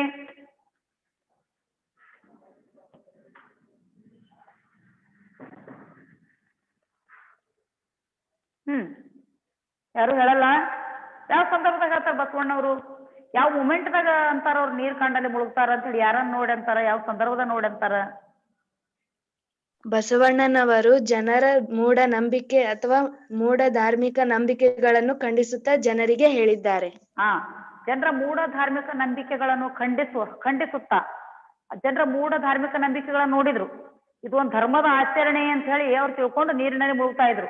ಇದು ಧರ್ಮದ ಆಚರಣೆ, ಇದು ಒಂದು ಒಳ್ಳೆ ನಮ್ಮ ಧಾರ್ಮಿಕ ಆಚರಣೆಯನ್ನು ನಾವು ಮಾಡ್ತಾ ಇದ್ದೀವಿ ಅಂತ ತಿಳ್ಕೊಂಡು ಭಾವಿಸ್ಕೊಂಡು ನಮ್ಮ ಲೋಪದೋಷಗಳು, ನಮ್ಮ ಪಾಪ ಕೃತ್ಯಗಳು ದೂರ ಆಗ್ತಾವಂತ ಭಾವಿಸ್ಕೊಂಡು ಅದು ಒಂದು ಧರ್ಮದ ಆಚರಣೆ ಅಂತ ಅವ್ರು ಭಾವಿಸ್ಕೊಂಡು ಆ ದಡ್ಡರು, ಮೂಢರು ಅವರು ನೀರಿನಲ್ಲಿ ಮುಳುಗಿ ಆ ಮಂತ್ರ ಅನ್ಕೊಂತ ನೀರಿನಲ್ಲಿ ಮುಳುಗ್ತಾ ಇದ್ರು. ಇದನ್ನು ನೋಡಿದ ಸಂದರ್ಭದಲ್ಲಿ ಬಸವಣ್ಣನವರು ಈ ಮೂಢರ, ದಡ್ಡ ಆಚರಣೆಯನ್ನು ಖಂಡಿಸುತ್ತಾ, ಮೂಢ ಧಾರ್ಮಿಕ ಆಚರಣೆಯನ್ನು ಖಂಡಿಸುತ್ತಾ, ಇದು ಒಳ್ಳೆಯದಲ್ಲ, ನೀರ್ ಕಂಡಲ್ಲಿ ಮುಳುಗೋದ್ರಿಂದ ಯಾವುದೇ ಪ್ರಯೋಜನ ಆಗೋದಿಲ್ಲ, ಇದು ದಡ್ಡ ಆಚರಣೆ, ಇದು ಒಂದು ಧಾರ್ಮಿಕ ನಂಬಿಕೆ ಅಲ್ಲ, ಇದು ನಾನೇನ್ ಅಷ್ಟು ಲೈಕ್ ಮಾಡೋದಿಲ್ಲ ಇಂಥ ಆಚರಣೆಯನ್ನಂತ ಹೇಳಿ ಖಂಡಿಸುತ್ತಾ, ಅದು ತಪ್ಪ ಅಂತ ಹೇಳಿ ಅವ್ರಿಗೆ ತಿಳಿಸಿ ಹೇಳುತ್ತಾ ಜನರನ್ನು ಉದ್ದೇಶಿಸಿ ಬಸವಣ್ಣನವ್ರು ಹೇಳ್ತಾರ. ಇಲ್ಲಿ ಶಬ್ದ ಯಾವ್ದಾದ್ರು ಪ್ರಯೋಗ ಮಾಡ್ರಿ, ನೀವು ಅದ್ರ ವಿಷಯ ಕರೆಕ್ಟಾಗಿ ಅರ್ಥ ಮಾಡ್ಕೊಡ್ರಿ. ಅದನ್ನ ದಡ್ರ ಆಚರಣೆಯನ್ನು ನೋಡಿದ್ರು, ಅವ್ರ ದಡ್ರ ಇದೊಂದು ಧಾರ್ಮಿಕ ಆಚರಣೆ ಅದ, ನಮ್ಮ ಪಾಪ ದೂರ ಆಗ್ತದ, ಇಂಥ ಧರ್ಮದ ಆಚರಣೆಯಲ್ಲಿ ನಾವು ತೊಡಗಿಕೊಂಡಿವಿ, ನಾವು ಬಹಳ ಧರ್ಮವಂತರು ಅಂತ ಹೇಳಿ ತಿಳ್ಕೊಂಡು ನೀರ್ ಕಂಡಲ್ಲಿ ಮುಳುಗಿ ಸ್ನಾನ ಮಾಡ್ತಾ ಇದ್ರು, ಮಂತ್ರಗಳು ಹೇಳುತ್ತಾ ಅಥವಾ ಹಾಗೇರೆ. ಅದನ್ನು ನೋಡಿ ಇದು ಅಲ್ಲ, ಇದರಿಂದ ಏನು ಪ್ರಯೋಜನ ಇಲ್ಲ, ನೀವು ನೀರಿನಲ್ಲಿ ಸ್ನಾನ ಮಾಡೋದ್ರಿಂದ ನಿಮ್ ಪಾಪ ಕೃತ್ಯಗಳು ನಿಮ್ಮಿಂದ ದೂರ ಆಗೋದಿಲ್ಲ ಅಂತ ಹೇಳಿ ಖಂಡಿಸುತ್ತಾ, ಅದು ಕೆಟ್ಟ ಆಚರಣೆ ಅಂತ ಹೇಳಿ ಅವ್ರಿಗೆ ಹೇಳುತ್ತಾ ಬಸವಣ್ಣನವ್ರು ಹೇಳ್ತಾರೆ. ಇದು ಸಂದರ್ಭ ಅರ್ಥ ಆಯ್ತಾ ಎಲ್ರಿಗೂ? ಅರ್ಥ ಆಯ್ತಾ ಎಲ್ರಿಗೂ ಸಂದರ್ಭ ಒಂದನೇದು? ಇದು ಇನ್ನೊಂದು ಹೇಳ್ತೀನಿ ನೋಡಿ, ಸ್ವಾರಸ್ಯ ಅಂತ ಬರಿಬೇಕಾಗ್ತದೆ. ಇದು ಸಂದರ್ಭ ವಿವರಣೆ ಆಯ್ತು. ಇನ್ನು ಸ್ವಾರಸ್ಯದಲ್ಲಿ ಬಸವಣ್ಣನವರು ಜನರಲ್ಲಿ ದಡ್ಡ ಆಚರಣೆಗಳು ಇರುವುದು ಬೇಡ, ಅವ್ರು ಸರಿಯಾಗಿ ಅರ್ಥ ಮಾಡಿಕೊಂಡು ಒಳ್ಳೆಯ ಅದು ಜನರಿಗೆ, ಸಮಾಜಕ್ಕೆ, ಒಂದು ಸುತ್ತಮುತ್ತಲಿನ ಪರಿಸರಕ್ಕೆ ಒಳ್ಳೆಯದಾಗ್ತಕ್ಕಂಥ ಆಚರಣೆಗಳನ್ನ ಮಾತ್ರ ನೀವು ಆಚರಿಸ್ರಿ, ಅದು ಧಾರ್ಮಿಕ ಆಚರಣೆ ವಿನಃ ಇಂಥ ಮೂಢ ಆಚರಣೆಗಳು ಇವು ಒಳ್ಳೆಯ ಧಾರ್ಮಿಕ ಆಚರಣೆಗಳಲ್ಲ ಅಂತಕ್ಕಂಥದ್ದನ್ನ ಸ್ವಾರಸ್ಯಾತ್ಮಕವಾಗಿ ಹೇಳಿದ್ರು ಅಂತ ಬರೀರಿ. ಸ್ವಾರಸ್ಯದಲ್ಲಿ ಕೆಟ್ಟ ಆಚರಣೆಗಳಿಂದ ಅಥವಾ ಇಂಥ ನೀರಿನಲ್ಲಿ ಮುಳುಗುವ ಆಚರಣೆಯಿಂದ ಯಾವುದೇ ಪ್ರಯೋಜನ ಇಲ್ಲ, ಒಳ್ಳೆಯ ಉಪಯುಕ್ತ ಆಗ್ತಕ್ಕಂಥ ಧರ್ಮದ ಆಚರಣೆಯಲ್ಲಿ ನೀವು ತೊಡಗ್ರಿ ಅಂತಕ್ಕಂಥ ಮಾತನ್ನ ಸ್ವಾರಸ್ಯಾತ್ಮಕವಾಗಿ ಹೇಳಿದ್ರು ಅಂತ ಬರೀರಿ ಸ್ವಾರಸ್ಯದಲ್ಲಿ. ಇದು ಒಂದನೇ ಸಂದರ್ಭ ಅರ್ಥ ಆಯ್ತಾ ಹುಡುಗರೇ? ನಾನು ಎಸ್ ಅಂದ್ರೆ ಮುಂದಿನಕ್ಕೆ ಹೋಗೋದು, ಇಲ್ಲ ಅಂದ್ರೆ ಇಲ್ಲೇ ನಿಲ್ಲೋದು, ಅದೇ ವಿಷಯದಲ್ಲಿನೇ. ಎಸ್ ಅಂತ ಹೇಳಿದ್ರೆ ಮುಂದೆ ಹೋಗ್ತೀನಿ, ಇಲ್ಲ ಅಂದ್ರೆ ಅದೇ ಮಾತು ಇನ್ನೊಂದ್ಸಲ ಅದ್ರ ಬಗ್ಗೆ ವಿವರಣೆ ಕೊಡ್ತೀನಿ ನಾನು. ಈಗ ವೇದಾಂತವನ್ನು ಓದಿ ಫಲವೇನಯ್ಯ, ಈ ಮಾತನ್ನು ಯಾರು, ಇದು ಮೊದಲು ಫಸ್ಟ್ ಆಯ್ಕೆ ಹೇಳ್ರಿ, ಒಬ್ರು ಆಯ್ಕೆ ಹೇಳ್ರಿ. ಇಲ್ಲಿ ಕೇಳ್ರಿ, ಸ್ವಾರಸ್ಯ ಹೇಗೆ ಬರೆಯಬೇಕು ಅಂತಕ್ಕಂಥ ಒಂದು ಮಗುವಿನ ಪ್ರಶ್ನೆ ಅದ. ಈಗ ನಾನು ಇದ್ರ ಹೇಳ್ತೀನಿ ನೋಡ್ರಿ, ವೇದಾಂತವನ್ನು ಓದಿ ಫಲವೇನಯ್ಯ ಅಂತಕ್ಕಂಥದ್ದು ಎಲ್ಲವೂ ನಾನೇ ಹೇಳ್ತೀನಿ, ಕೇಳಿಸ್ಕೊಡ್ರಿ. ವೇದಾಂತವನ್ನು ಓದಿ ಫಲವೇನಯ್ಯ ಅಂತಕ್ಕಂಥ ಒಂದು ಸೆಂಟೆನ್ಸ್ ಇದೆ, ಒಂದು ಸಂದರ್ಭದೊಳಗೆ ವಿವರಿಸಿ ಅಂತಕ್ಕಂಥ ಮಾತಿದೆ. ಇದ್ರ ಬಗ್ಗೆ ಎಲ್ಲವೂ ನಾನೇ ಹೇಳ್ತೀನಿ. ಆಯ್ಕೆ, ಈ ಮೇಲಿನ ಮಾತನ್ನು ಸೊನ್ನಲಿಗೆ ಸಿದ್ದರಾಮರು ಬರೆದಿರುವ ವಚನಗಳಿಂದ ಆರಿಸಿಕೊಳ್ಳಲಾಗಿದೆ. ಆಯ್ಕೆ ಮುಕ್ತಾಯ ಆಯ್ತು. ಇಲ್ಲಿ ಯಾರಿಗೆ? ಸೊನ್ನಲಿಗೆ ಸಿದ್ದರಾಮರು ತಮ್ಮ ವಚನದಲ್ಲಿ ಈ ಮಾತನ್ನು ಓದುಗರಿಗೆ ಹೇಳಿದ್ದಾರೆ. ಯಾರಿಗೆ ಆಯ್ತು.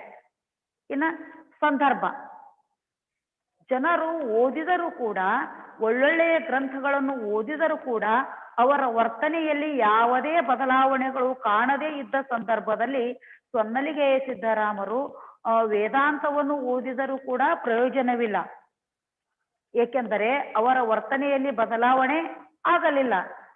ಆಗ ಆ ವೇದಾಂತವನ್ನು ಓದಿದವರು ಬ್ರಹ್ಮನಾಗಬೇಕು, ಸಾತ್ವಿಕರಾಗಬೇಕು, ಒಳ್ಳೆಯವರಾಗಬೇಕು, ಅವರ ವರ್ತನೆ ಒಳ್ಳೆಯ ರೀತಿ ಇರಬೇಕೆಂದು ವಿವರಿಸುವ ಸಂದರ್ಭದಲ್ಲಿ ವೇದಾಂತವನ್ನು ಓದಿಯೂ ಅವರು ಜಾಣರಾಗದಿದ್ದರೆ ಅಥವಾ ಅವರು ಒಳ್ಳೆಯ ವರ್ತನೆ ಅವರು ತೋರದಿದ್ದರೆ, ಒಳ್ಳೆಯ ನಡಾವಳಿಕೆಯಿಂದ ನಡೆದುಕೊಳ್ಳದಿದ್ದರೆ ಅದರಿಂದ ಯಾವುದೇ ಪ್ರಯೋಜನವಿಲ್ಲವೆಂದು ಸೊನ್ನಲಿಗೆ ಸಿದ್ದರಾಮರು ಆ ಜನರ ವರ್ತನೆಯ ಕುರಿತು ಹೇಳುವಾಗ ಓದುಗರಿಗೆ ಹೇಳಿದರು. ಇದು ವಿವರಣೆ ಆಯ್ತು. ಇಲ್ಲಿ ಸ್ವಾರಸ್ಯ ಅಂತ ಹಾಕೋದು ಒಂದು ಶಬ್ದ, ಸ್ವಾರಸ್ಯ ಅಂತ ಹಾಕಿ ವಿವರಣಾತ್ಮಕ ಚಿಹ್ನ ಮುಂದೆ ಇಡೋರು, ಇಟ್ಟು ಸ್ವಾರಸ್ಯ ನೋಡ್ರಿ. ಸೊನ್ನಲಿಗೆ ಸಿದ್ದರಾಮರು ಒಬ್ಬ ಓದಿದ ವ್ಯಕ್ತಿ, ಗ್ರಂಥಗಳನ್ನು ಓದಿದ ವ್ಯಕ್ತಿ, ತಿಳಿದ ವ್ಯಕ್ತಿ, ಶಿಕ್ಷಣವನ್ನು ಪಡೆದುಕೊಂಡಿರ್ತಕ್ಕಂತಹ ವ್ಯಕ್ತಿ ವರ್ತನೆ ಬದಲಾವಣೆ ಆಗ್ಬೇಕು. ಆಗ ಮಾತ್ರ ಆ ಗ್ರಂಥಗಳು ಓದಿದ್ದಕ್ಕೂ ಸಾರ್ಥಕ ಎಂಬುದನ್ನು ವಿವರಿಸುವ ಸಂದರ್ಭದಲ್ಲಿ ವೇದಗಳನ್ನು, ವೇದಾಂತವನ್ನು ಓದಿದವನ ವರ್ತನೆ ದೇವಸ್ವರೂಪಿಯಾಗಬೇಕೆಂದು ಸ್ವಾರಸ್ಯಾತ್ಮಕವಾಗಿ ನುಡಿದಿದ್ದಾರೆ. ಅಂದ್ರೆ ದೇವ ಸ್ವರೂಪಿ ಆಗೋದಂದ್ರೇನು? ಅವ್ರ ವರ್ತನೆ ಒಳ್ಳೆಯ ರೀತಿ ಇರಬೇಕು, ಅವ್ರ ನಡಾವಳಿ ಒಳ್ಳೆಯ ನಡಾವಳಿ ಆಗ್ಬೇಕು. ಓದಿದ ಮೇಲೆ ನಮ್ಮ ನಡಾವಳಿ ಏನಾಗ್ಬೇಕು? ವರ್ತನೆ ಬದಲಾಗ್ಬೇಕು. ವೇದಾಂತಗಳನ್ನು, ಒಳ್ಳೊಳ್ಳೆ ಗ್ರಂಥಗಳನ್ನು ಓದಿದವರ ವರ್ತನೆ, ನಡಾವಳಿ ಒಳ್ಳೆಯ ನಡಾವಳಿ ಆಗಬೇಕೆಂದು ಸ್ವಾರಸ್ಯಾತ್ಮಕವಾಗಿ ಸೊನ್ನಲಿಗೆ ಸಿದ್ದರಾಮರು ವಿವರಿಸಿ ಹೇಳಿದ್ದಾರೆ. ಸ್ವಾರಸ್ಯ ಹಾಕಿ ಬರೆಯೋದು ಆಯ್ತಾ? ಈಗ ನಿಮ್ ಕಡೆಯಿಂದ ಇದನ್ನೇ ಹೇಳಿಸ್ತೀನಿ. ನಿಮ್ ಕಡೆಯಿಂದ ನೋಡ್ರಿ, ಇಲ್ಲಿ ಒಂದು ಥಿಂಕ್ ಮಾಡ್ರಿ. ವೇದಾಂತವನ್ನು ಓದಿ ಫಲವೇನಯ್ಯ ಅಂತ ಕೇಳ್ಯಾರ. ವೇದಾಂತವನ್ನು ಓದಿ ಫಲವೇನಯ್ಯ ಅಂದ್ರೆ, ವೇದಾಂತ ಓದಿದ್ರೆ ಫಲ ಸಿಗೋದು ಯಾವಾಗ? ನಾವು ಒಳ್ಳೆಯವರಾದಾಗ, ನಾವು ಬ್ರಹ್ಮನಾದಾಗ, ಸಾತ್ವಿಕರಾದಾಗ, ನಮ್ಮ ವರ್ತನೆ ನಡವಳಿ ಒಳ್ಳೆಯದಾದಾಗ ಓದಿದ್ದಕ್ಕೂ ಫಲ. ನಾನು ಪದ್ಯ ಹೇಳುವಾಗ ಹೇಳಿನಿ, ನಾ ಇವತ್ತು ವೇದಾಂತಗಳನ್ನು ಓದಿವಿ, ಉಪನಿಷತ್ತುಗಳು ಓದಿವಿ, ಎಲ್ಲಾ ಧರ್ಮದ ಕುರಾನ್, ಬೈಬಲ್, ಭಗವದ್ಗೀತಾ ಎಲ್ಲಾನು ಓದಿ ನಾವು ಪಕ್ಕದ ಮನೆ ಕಳ್ತನ ಮಾಡ್ಲಿಕ್ಕೆ ಹೋಗಿವಿ, ಅಥವಾ ಪಕ್ಕದ ಮನೆ ವ್ಯಕ್ತಿ ಕೊಲೆ ಮಾಡಿವಿ. ಎಲ್ಲಾ ಗ್ರಂಥಗಳನ್ನು ಓದಿ ನಾವು ಇನ್ನೊಬ್ಬರಿಗೆ ಫೇಲ್ ಆಗ್ಲಿ ಅಂತ ಹೇಳಿ ನಾವು ಪೇಪರ್ ಬರೆಯುವಾಗ ಅವ್ರ ಮೇಲೆ ಕಾಫಿ ಚೀಟಿ ಎಸದೀವಿ. ಇದರಿಂದ ಏನಾರು ಫಲ ಆಯ್ತು? ಅವ್ರ ವರ್ತನೆ ಬದಲಾಯ್ತು, ವರ್ತನೆ ಬದಲಾಯ್ತು ಅವ್ರದ್ದು. ಏನೇನೋ ಓದಿದ್ರು, ಎಲ್ಲಾ ಗ್ರಂಥ ಓದ್ಯಾರ, ಆದ್ರೆ ಅವ್ರ ವರ್ತನೆಯಲ್ಲಿ ಏನಾಗಿಲ್ಲ, ಯಾವ ಗ್ರಂಥದ ಒಂದು ಶಬ್ದದ ಇಫೆಕ್ಟು ಆಗಿಲ್ಲ. ಅಂದ್ರೆ ಅವ್ರ ವರ್ತನೆ, ಅವ್ರ ನಡಾವಳಿ ಒಳ್ಳೆಯದಾಗಿಲ್ಲ ಅಂದ್ರೆ ಯಾವುದೇ ಫಲ ಇಲ್ಲ ಅಂತ ಅರ್ಥ. ಈ ವೇದಾಂತವನ್ನು, ಈ ಗ್ರಂಥಗಳನ್ನು ಓದಿದವರು ವರ್ತನೆ ಒಳ್ಳೆಯದಾಗಬೇಕು, ನಡಾವಳಿ ಒಳ್ಳೆಯದಾಗಬೇಕು, ಅವರು ದೇವ ಸ್ವರೂಪಿ ಆಗ್ಬೇಕು, ಬ್ರಹ್ಮ ಆಗ್ಬೇಕು, ಒಳ್ಳೆಯವರಾಗ್ಬೇಕು. ಆಗ ಮಾತ್ರ ಫಲ ಅಂತ ಇದ್ರ ಮೀನಿಂಗ್ ಅದ. ತಿಳಿತಾ? ಈಗ ನೋಡ್ರಿ, ವೇದಾಂತವನ್ನು ಓದಿ ಫಲವೇನಯ್ಯ, ಇದು ಆಯ್ಕೆ ಹೇಳ್ರಿ ಒಬ್ರು ಹೇಳ್ರಿ ಆಯ್ಕೆ ಹೇಳ್ರಿ. ಈಜಿ ಅದ, ಅದನ್ನೇ ಪದೇ ಅಂತ ತಕ್ಷಣ ಪರ್ಫೆಕ್ಟ್ ಆಗ್ತೀರಿ. ಈಜಿ ಅದಂತೇಳಿ ತಿರಸ್ಕಾರ ನೆಗ್ಲೆಕ್ಟ್ ಮಾಡೋದು ಬೇಡ. ಹೇಳ್ರಿ ಆಯ್ಕೆ.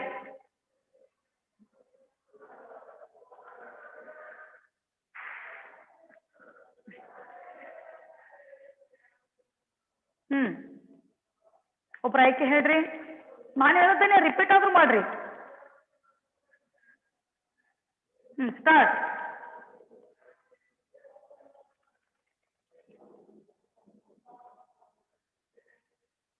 ಬರೋದಿಲ್ಲ?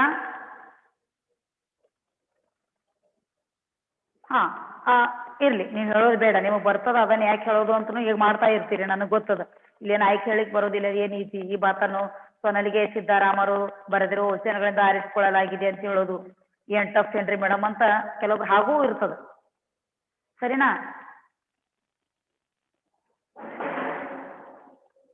ಸರಿ, ವೆರಿ ಗುಡ್. ಇನ್ನ ಈಗೊಬ್ರು ಅದು ಮೆಸೇಜ್ ಕಳ್ಸಿದ್ರು, ಆಯ್ಕೆ ಚೆನ್ನಾಗಿದೆ, ಕರೆಕ್ಟ್ ಇದೆ, ತಪ್ಪಿಲ್ಲ. ಸರಿನಾ? ಆಮೇಲೆ ಈಗೊಬ್ರು ಸ್ವಾರಸ್ಯ ಹೆಂಗ್ ಬರೆಯೋದು ಅಂತ ಕೇಳಿದ್ರಲ್ಲ, ಅವ್ರಿಗೆ ತಿಳಿತಲ್ಲ ಸ್ವಾರಸ್ಯ ಅಂದ್ರೆ? ಅದೆಲ್ಲ ಹೇಳಿದ್ದಾನೆ, ಅದನ್ನೇ ಸಿದ್ದರಾಮರೇ ಹೇಳ್ತಾರೆ, ಜನರಿಗೆ ಹೇಳಿರ್ತಾರೆ. ಅದನ್ನು ಸ್ವಾರಸ್ಯಾತ್ಮಕವಾಗಿ ಅಂದ್ರೆ ಗ್ರಂಥದವರು ಓದಿದ್ರು ಕೂಡ ಅವ್ರ ವರ್ತನೆ ಬದಲಾಗ್ಲಿಲ್ಲ ಅಂದ್ರೆ ಏನ್ ಫಲ? ಅಂದ್ರೆ ಗ್ರಂಥ ಓದಿದವ್ರ ವರ್ತನೆ ಚೆನ್ನಾಗಿ ಆಗ್ಬೇಕು, ಅವ್ರು ಒಳ್ಳೆಯ ನಡಾವಳಿಯಿಂದ ಅಥವಾ ನಡವಳಿಕೆಯಿಂದ ನಡೆದುಕೊಳ್ಬೇಕು ಅಂತಕ್ಕಂಥದನ್ನ ಸ್ವಾರಸ್ಯಪೂರ್ಣವಾಗಿ ಹೇಳಿದರು ಅಂತ ಬರೆಯೋದು, ಇದೇ ಸ್ವಾರಸ್ಯ. ಅಂದ್ರೆ ನಾವ್ ಅಂತೀವಲ್ಲ, ಈಗ ನೀವು ಸ್ಕೂಲ್ದಲ್ಲಿ ಜಾಣ ಇರ್ತೀರಿ, ಒಳ್ಳೆಯ ರ್ಯಾಂಕ್ ಬಂದಿರ್ತೀರಿ, ನೀವೇನಾದ್ರು ಕೆಟ್ಟ ಕೆಲಸ ಮಾಡಿದ್ರೆ ನಾವು ಗದರಿಸಿ ಹೇಳ್ತೀವಲ್ಲ, ಬೈದು, ಏನು ಸ್ಕೂಲ್ ರ್ಯಾಂಕ್ ಬಂದಿದಿ, ಓಡಿ ಬರುವಾಗ ಒಂದು ಹುಡುಗ ಬೀಳಿಸಿ ಬಂದಿ, ನಿನ್ಗೆ ಅರ್ಥ ಆಗೋದಿಲ್ಲ ಏನು? ಅದು ನಾವು ಹುಡುಗಂತೀವಿ, ರ್ಯಾಂಕ್ ಬಂದಿವಿ, ಆಯ್ತು, ಅರ್ಥ ಆಗ್ಯಾವಲ್ಲ, ಥ್ಯಾಂಕ್ಸ್.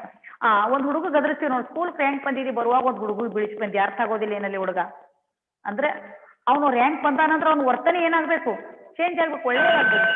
ಅದನ್ನ ಅವ್ರು ಒಳ್ಳೆಯ ವರ್ತನೆ ಚೇಂಜ್ ಆಗ್ಲಿಲ್ಲ ಅಂದ್ರೆ ರ್ಯಾಂಕ್ ಬಂದಿದ್ರೆ ಏನೂ ಯೂಸ್ ಇಲ್ಲ, ಫಲ ಇಲ್ಲ ಅಂತ ಹೇಳಿ ಗದರಿಸಿರ್ತೀವಲ್ಲ, ಆ ಅರ್ಥದಲ್ಲಿ ಹೇಳ್ತಾ ಇರ್ತಿದ್ದ ರಾಮರು. ನೀವು ವೇದಗಳನ್ನು ಓದ್ರಿ, ನೂರಾರು ಗ್ರಂಥಗಳನ್ನು ಓದ್ರಿ, ನಿಮ್ ವರ್ತನೆ ಬದಲಾಗಬೇಕು, ನೀವು ಒಳ್ಳೆಯವರಾಗಬೇಕು ಅಂತ ಹೇಳಿ ಅದನ್ನು ಸ್ವಾರಸ್ಯಪೂರ್ಣವಾಗಿ ಅವ್ರ ವರ್ತನೆಯಲ್ಲಿ, ಅವರ ಒಂದು ನಡವಳಿಕೆಗಳಲ್ಲಿ ಒಳ್ಳೆಯತನ ಎದ್ದು ಕಾಣಬೇಕು ಅಂತಕ್ಕಂಥದ್ದನ್ನ ಸ್ವಾರಸ್ಯಪೂರ್ಣವಾಗಿ ಸಿದ್ದರಾಮರು ಹೇಳಿದ್ರು ಅಂತ ಬರೀರಿ. ಸರಿ ಇದೆ. ಇನ್ನು ಅಗಲಿದ್ದು ಫಲವೇನು, ಬಾಣವಿಲ್ಲದ ನಕ್ಕ, ಬಾಣ ಇಲ್ಲದ ತನಕ, ಬಾಣವಿಲ್ಲದ ನಕ್ಕ ಅಂದ್ರೆ ಬಾಣವಿಲ್ಲದ ತನಕ ಅಂತ. ಈಗ ಒಂದು ತಟ್ಟೆ ಅದ, ಊಟದ ತಟ್ಟೆ ನಾವು ಮುಂದೆ ಇಟ್ಟಿವಿ, ಅದನ್ನೇ ನೆನಪು ಮಾಡ್ಕೊಡ್ರಿ ನೀವು ಪರೀಕ್ಷೆಯಲ್ಲಿ ಅಥವಾ ಈಗೂ. ಒಂದು ಊಟದ ತಟ್ಟೆ ಇದೆ, 1 ಗಂಟೆ ನಿಮ್ಗೆ ಆ ತಟ್ಟೆ ಮುಂದೆ ಕೂಡ್ತೀನಿ, ಉಣ್ಣು ಉಂಡಿ ಅಥವಾ ಹೊಟ್ಟೆ ತುಂಬ್ತಾ ಅಂತ ಕೇಳ್ತೀನಿ, ಹೊಟ್ಟೆ ತುಂಬ್ತದನ? ಹೊಟ್ಟೆ ತುಂಬ್ತಾ? ಆ ತಟ್ಟೆ ಐತೆಲ್ಲ, ಊಟದ ತಟ್ಟೆ, ಅಗಲು ಊಟದ ತಟ್ಟೆ, ಊಟದ ತಾಟ್ ಅಂತಕ್ಕಂಥ ನಿಮ್ ಮುಂದೆ ಇದೆ. ಅದಿದ್ರೆ ಏನಾದ್ರು ಫಲ ಆಗ್ತದೇನು? 1 ಗಂಟೆ ಅದ್ರ ಮುಂದೆ ಕುಳಿತೀರಿ, ದೊಡ್ಡದೈತಿ, ಚಂದ ಐತಿ, ಅದು ಚಿನ್ನದದ ಅಂತ ಇಟ್ಕೊಳ್ಳೋಣ ಅಥವಾ ಬೆಳ್ಳಿದದ ಅಂತ ಇಟ್ಕೊಳ್ಳೋಣ, ಆ ತಟ್ಟೆ ಮುಂದೆ ಕುಳಿತುಕೊಂಡಿರಿ, ನಿಮ್ ಹೊಟ್ಟೆ ತುಂಬ್ತಾ? ಅದ್ರಲ್ಲಿ ಏನಿಲ್ಲ, ಬಾನ ರೈಸ್ ಅನ್ನ ಅಂತಕ್ಕಂಥದ್ದು ಇಲ್ಲ, ತಟ್ಟೆ ಇದೆ. ಅದಿದ್ರೆ ಏನ್ ಫಲ? ಹೊಟ್ಟೆ ತುಂಬ್ತದ ನಿಮ್ದು? ಇಲ್ಲ. ಹೀಗೆ ನೋಡ್ರಿ, ಇಲ್ಲಿ ಈ ಮಾತನ್ನ ಯಾರು ಹೇಳ್ತಾರ? ಅಕ್ಕ ಮಹಾದೇವಿ ಹೇಳ್ತಾಳ. ಅಂದ್ರೆ ಇಲ್ಲಿ ಸರಿ ಇದೆ. ಆಯ್ಕೆ ಅಂತಕ್ಕಂಥದ್ದು ಈಗೊಂದು ಮಗು ಅದು ಮೆಸೇಜ್ ಇದು ಉತ್ತರ ಕಳಿಸಿದ್ರೆ ಅದು ಚೆನ್ನಾಗಿದೆ, ಕರೆಕ್ಟ್ ಇದೆ ಆಯ್ಕೆ. ಈ ಮಾತನ್ನ ಅಕ್ಕ ಮಹಾದೇವಿಯವರು ಬರೆದಿರ್ತಕ್ಕಂಥ ವಚನಗಳಿಂದ ಆರಿಸಿಕೊಳ್ಳಲಾಗಿದೆ. ಇನ್ನು ಯಾರಿಗೆ? ಅಕ್ಕ ಮಹಾದೇವಿಯು ಓದುಗರಿಗೆ ಹೇಳಿದಳು, ಯಾರಿಗೆ ಸರಿ ಇದೆ. ಇನ್ನು ಸಂದರ್ಭ, ತಟ್ಟೆ, ನಾನು ನಿಮ್ಗೆ ಶಬ್ದದ ಮೀನಿಂಗ್ ತಿಳಿಸ್ಬಿಡ್ತೀನಿ, ಯಾಕಂದ್ರೆ ನಿಮ್ಗೆ ಸಂದರ್ಭ ಇರೋದು ಗೊತ್ತಾಗಿದೆ. ಈಗ ಆ ತಟ್ಟೆ ಇದ್ರೆ 1 ಗಂಟೆ 2 ಗಂಟೆ ಆ ತಟ್ಟೆ ಮುಂದೆ ಕುಳಿತರು ನಿಮ್ಗೆ ಏನಾಗ್ಲಿಲ್ಲ, ಹೊಟ್ಟೆ ತುಂಬಲಿಲ್ಲ, ಸಮಾಧಾನ ಆಗ್ಲಿಲ್ಲ, ನಿಮ್ಮ ದೇಹಕ್ಕೆ ಅದೇನು ಯೂಸ್ ಆಗ್ಲಿಲ್ಲಲ್ಲ. ಅಂದ್ರೆ ತಟ್ಟೆ ಇದ್ರೆ ಏನು ಫಲ ಇಲ್ಲಲ್ಲ, ತಿಳಿತಲ್ಲ ನಿಮ್ಗೆ ಈಗ. ಹಾಗೆ ಇಲ್ಲಿ ನೋಡ್ರಿ, ಅಗಲಿದ್ದು ಫಲವೇನು ಬಾಲವಿಲ್ಲದನಕ್ಕ ಅಂದ್ರ ಆ ತಟ್ಟೆಯಲ್ಲಿ ಅನ್ನ ಇಲ್ಲ ಅಂದ್ರೆ ಅದರ ಅಗಲಿಗೂ ಏನು, ಅಗಲಿದ್ರು ಫಲ ಇಲ್ಲದಂತೆನೆ ಆಗ್ತದೆ. ಅಂದ್ರೆ ಅಗಲದ ಅಂದ್ರೆ ಅದಕ್ಕೆ ಅನ್ನನೂ ಬೇಕು, ಅವಾಗ ಅದು ತಿಂತೀವಿ, ನಮಗೆ ಸಮಾಧಾನ ಆಗ್ತದ. ಹಾಗೆಯೇ ಈ ಮಾತನ್ನ ಅಕ್ಕ ಮಹಾದೇವಿ ವಿವರಿಸಿ ಹೇಳುತ್ತಾ, ಹಾಗೆಯೇ ನಾ ಈ ದೇಹ ಧರಿಸೀನಿ ಅಂದ್ರ, ಈ ಜನ್ಮ ತಾಳಿ ಬಂದೀನಿ ಅಂದ್ರ ನಮಗ್ ದೇವರ ಚನ್ನಮಲ್ಲಿಕಾರ್ಜುನನ ಇರುವಿಕೆ ಒಂದು ಒಳ್ಳೆಯದ ಅರಿವು ಇರಬೇಕು. ಆಗ ನಾ ಈ ದೇಹ ಧರಿಸಿದ್ದಕ್ಕೂ ಈ ಜನ್ಮ ತಾಳಿ ಬಂದದ್ದಕ್ಕೂ ಸಾರ್ಥಕ ಆಯ್ತು ಅಂತಕ್ಕಂಥ ಮಾತನ್ನ ಓದುಗರಿಗೆ ಈ ಒಂದು ನಿದರ್ಶನದ ಮೂಲಕ, ಅಗಲಿದ್ರ ಅದರಲ್ಲಿ ರೈಸ್ ಇರ್ಬೇಕು, ಅನ್ನ ಇರಬೇಕು, ಆಗ ಅದು ಫಲದಾಯಕ ಅಂತಕ್ಕಂಥ ಒಂದು ನಿದರ್ಶನ ಕೊಡುವುದರ ಮೂಲಕ ಅಕ್ಕ ಮಹಾದೇವಿ ನಾವು ಜೀವ ತಿಳಿದ ಮೇಲೆ, ಜೀವ ಧರಿಸಿದ ಮೇಲೆ ಒಂದು ಒಳ್ಳೆಯದರ ಕಲ್ಪನೆ, ದೇವರ ಇರುವಿಕೆಯ ಒಂದು ಕಲ್ಪನೆ ನಮಗಿರ್ಬೇಕು ಅಂತಕ್ಕಂಥ ಮಾತನ್ನ ಸ್ವಾರಸ್ಯಪೂರ್ಣವಾಗಿ ಅಕ್ಕ ಮಹಾದೇವಿ ಅವರು ವಿವರಿಸಿ ಓದುಗರಿಗೆ ಹೇಳಿದ್ದಾರೆ ಅಂತ ಬರೀರಿ. ತಿಳಿತಾ ಸಂದರ್ಭ? ಈಗ ಸಂದರ್ಭದೊಡನೇನು ಆಯ್ತು. ನೆಕ್ಸ್ಟ್ ಈ ಹೋಮ್ವರ್ಕ್ ಕೊಟ್ಟು ಹೋಗ್ತೀನಿ. ಏನು ಅಂದ್ರೆ ನಿಟ್ಟೋಟದಲ್ಲಿ ಹೈದನ್ನು ಬಿಟ್ಟ ಮಂಡೆಯಲ್ಲಿ ಅಂತಕ್ಕಂಥ ಪದ್ಯ ನಿಮ್ಗೆ ಹೇಳದ್ದಾಗಿದೆ. ಆಮೇಲೆ ಇದ್ರ ಬಗ್ಗೆ ಟೆಸ್ಟ್ ಇಟ್ಟದ್ದು ಆಗಿದೆ. ಆದ್ರೆ ನಾನು ಇಲ್ಲಿ ಏನು ಒಂದು ಹೋಮ್ವರ್ಕ್ ಕೊಡ್ತೀನಿ ಅಂದ್ರೆ, ಆ 2 ಪೇರ ಏನು ಬಾಹ್ಯಾಟ್ ಕೈತಲ್ಲ, ನಿಮ್ಗೆ ಇದೇ ಪದ್ಯ ಬಾಹ್ಯಾಟ್ ಕದಾವನು ಕಲ್ಪನೆ ಆದ್ರೂ ಬರ್ತದೆ.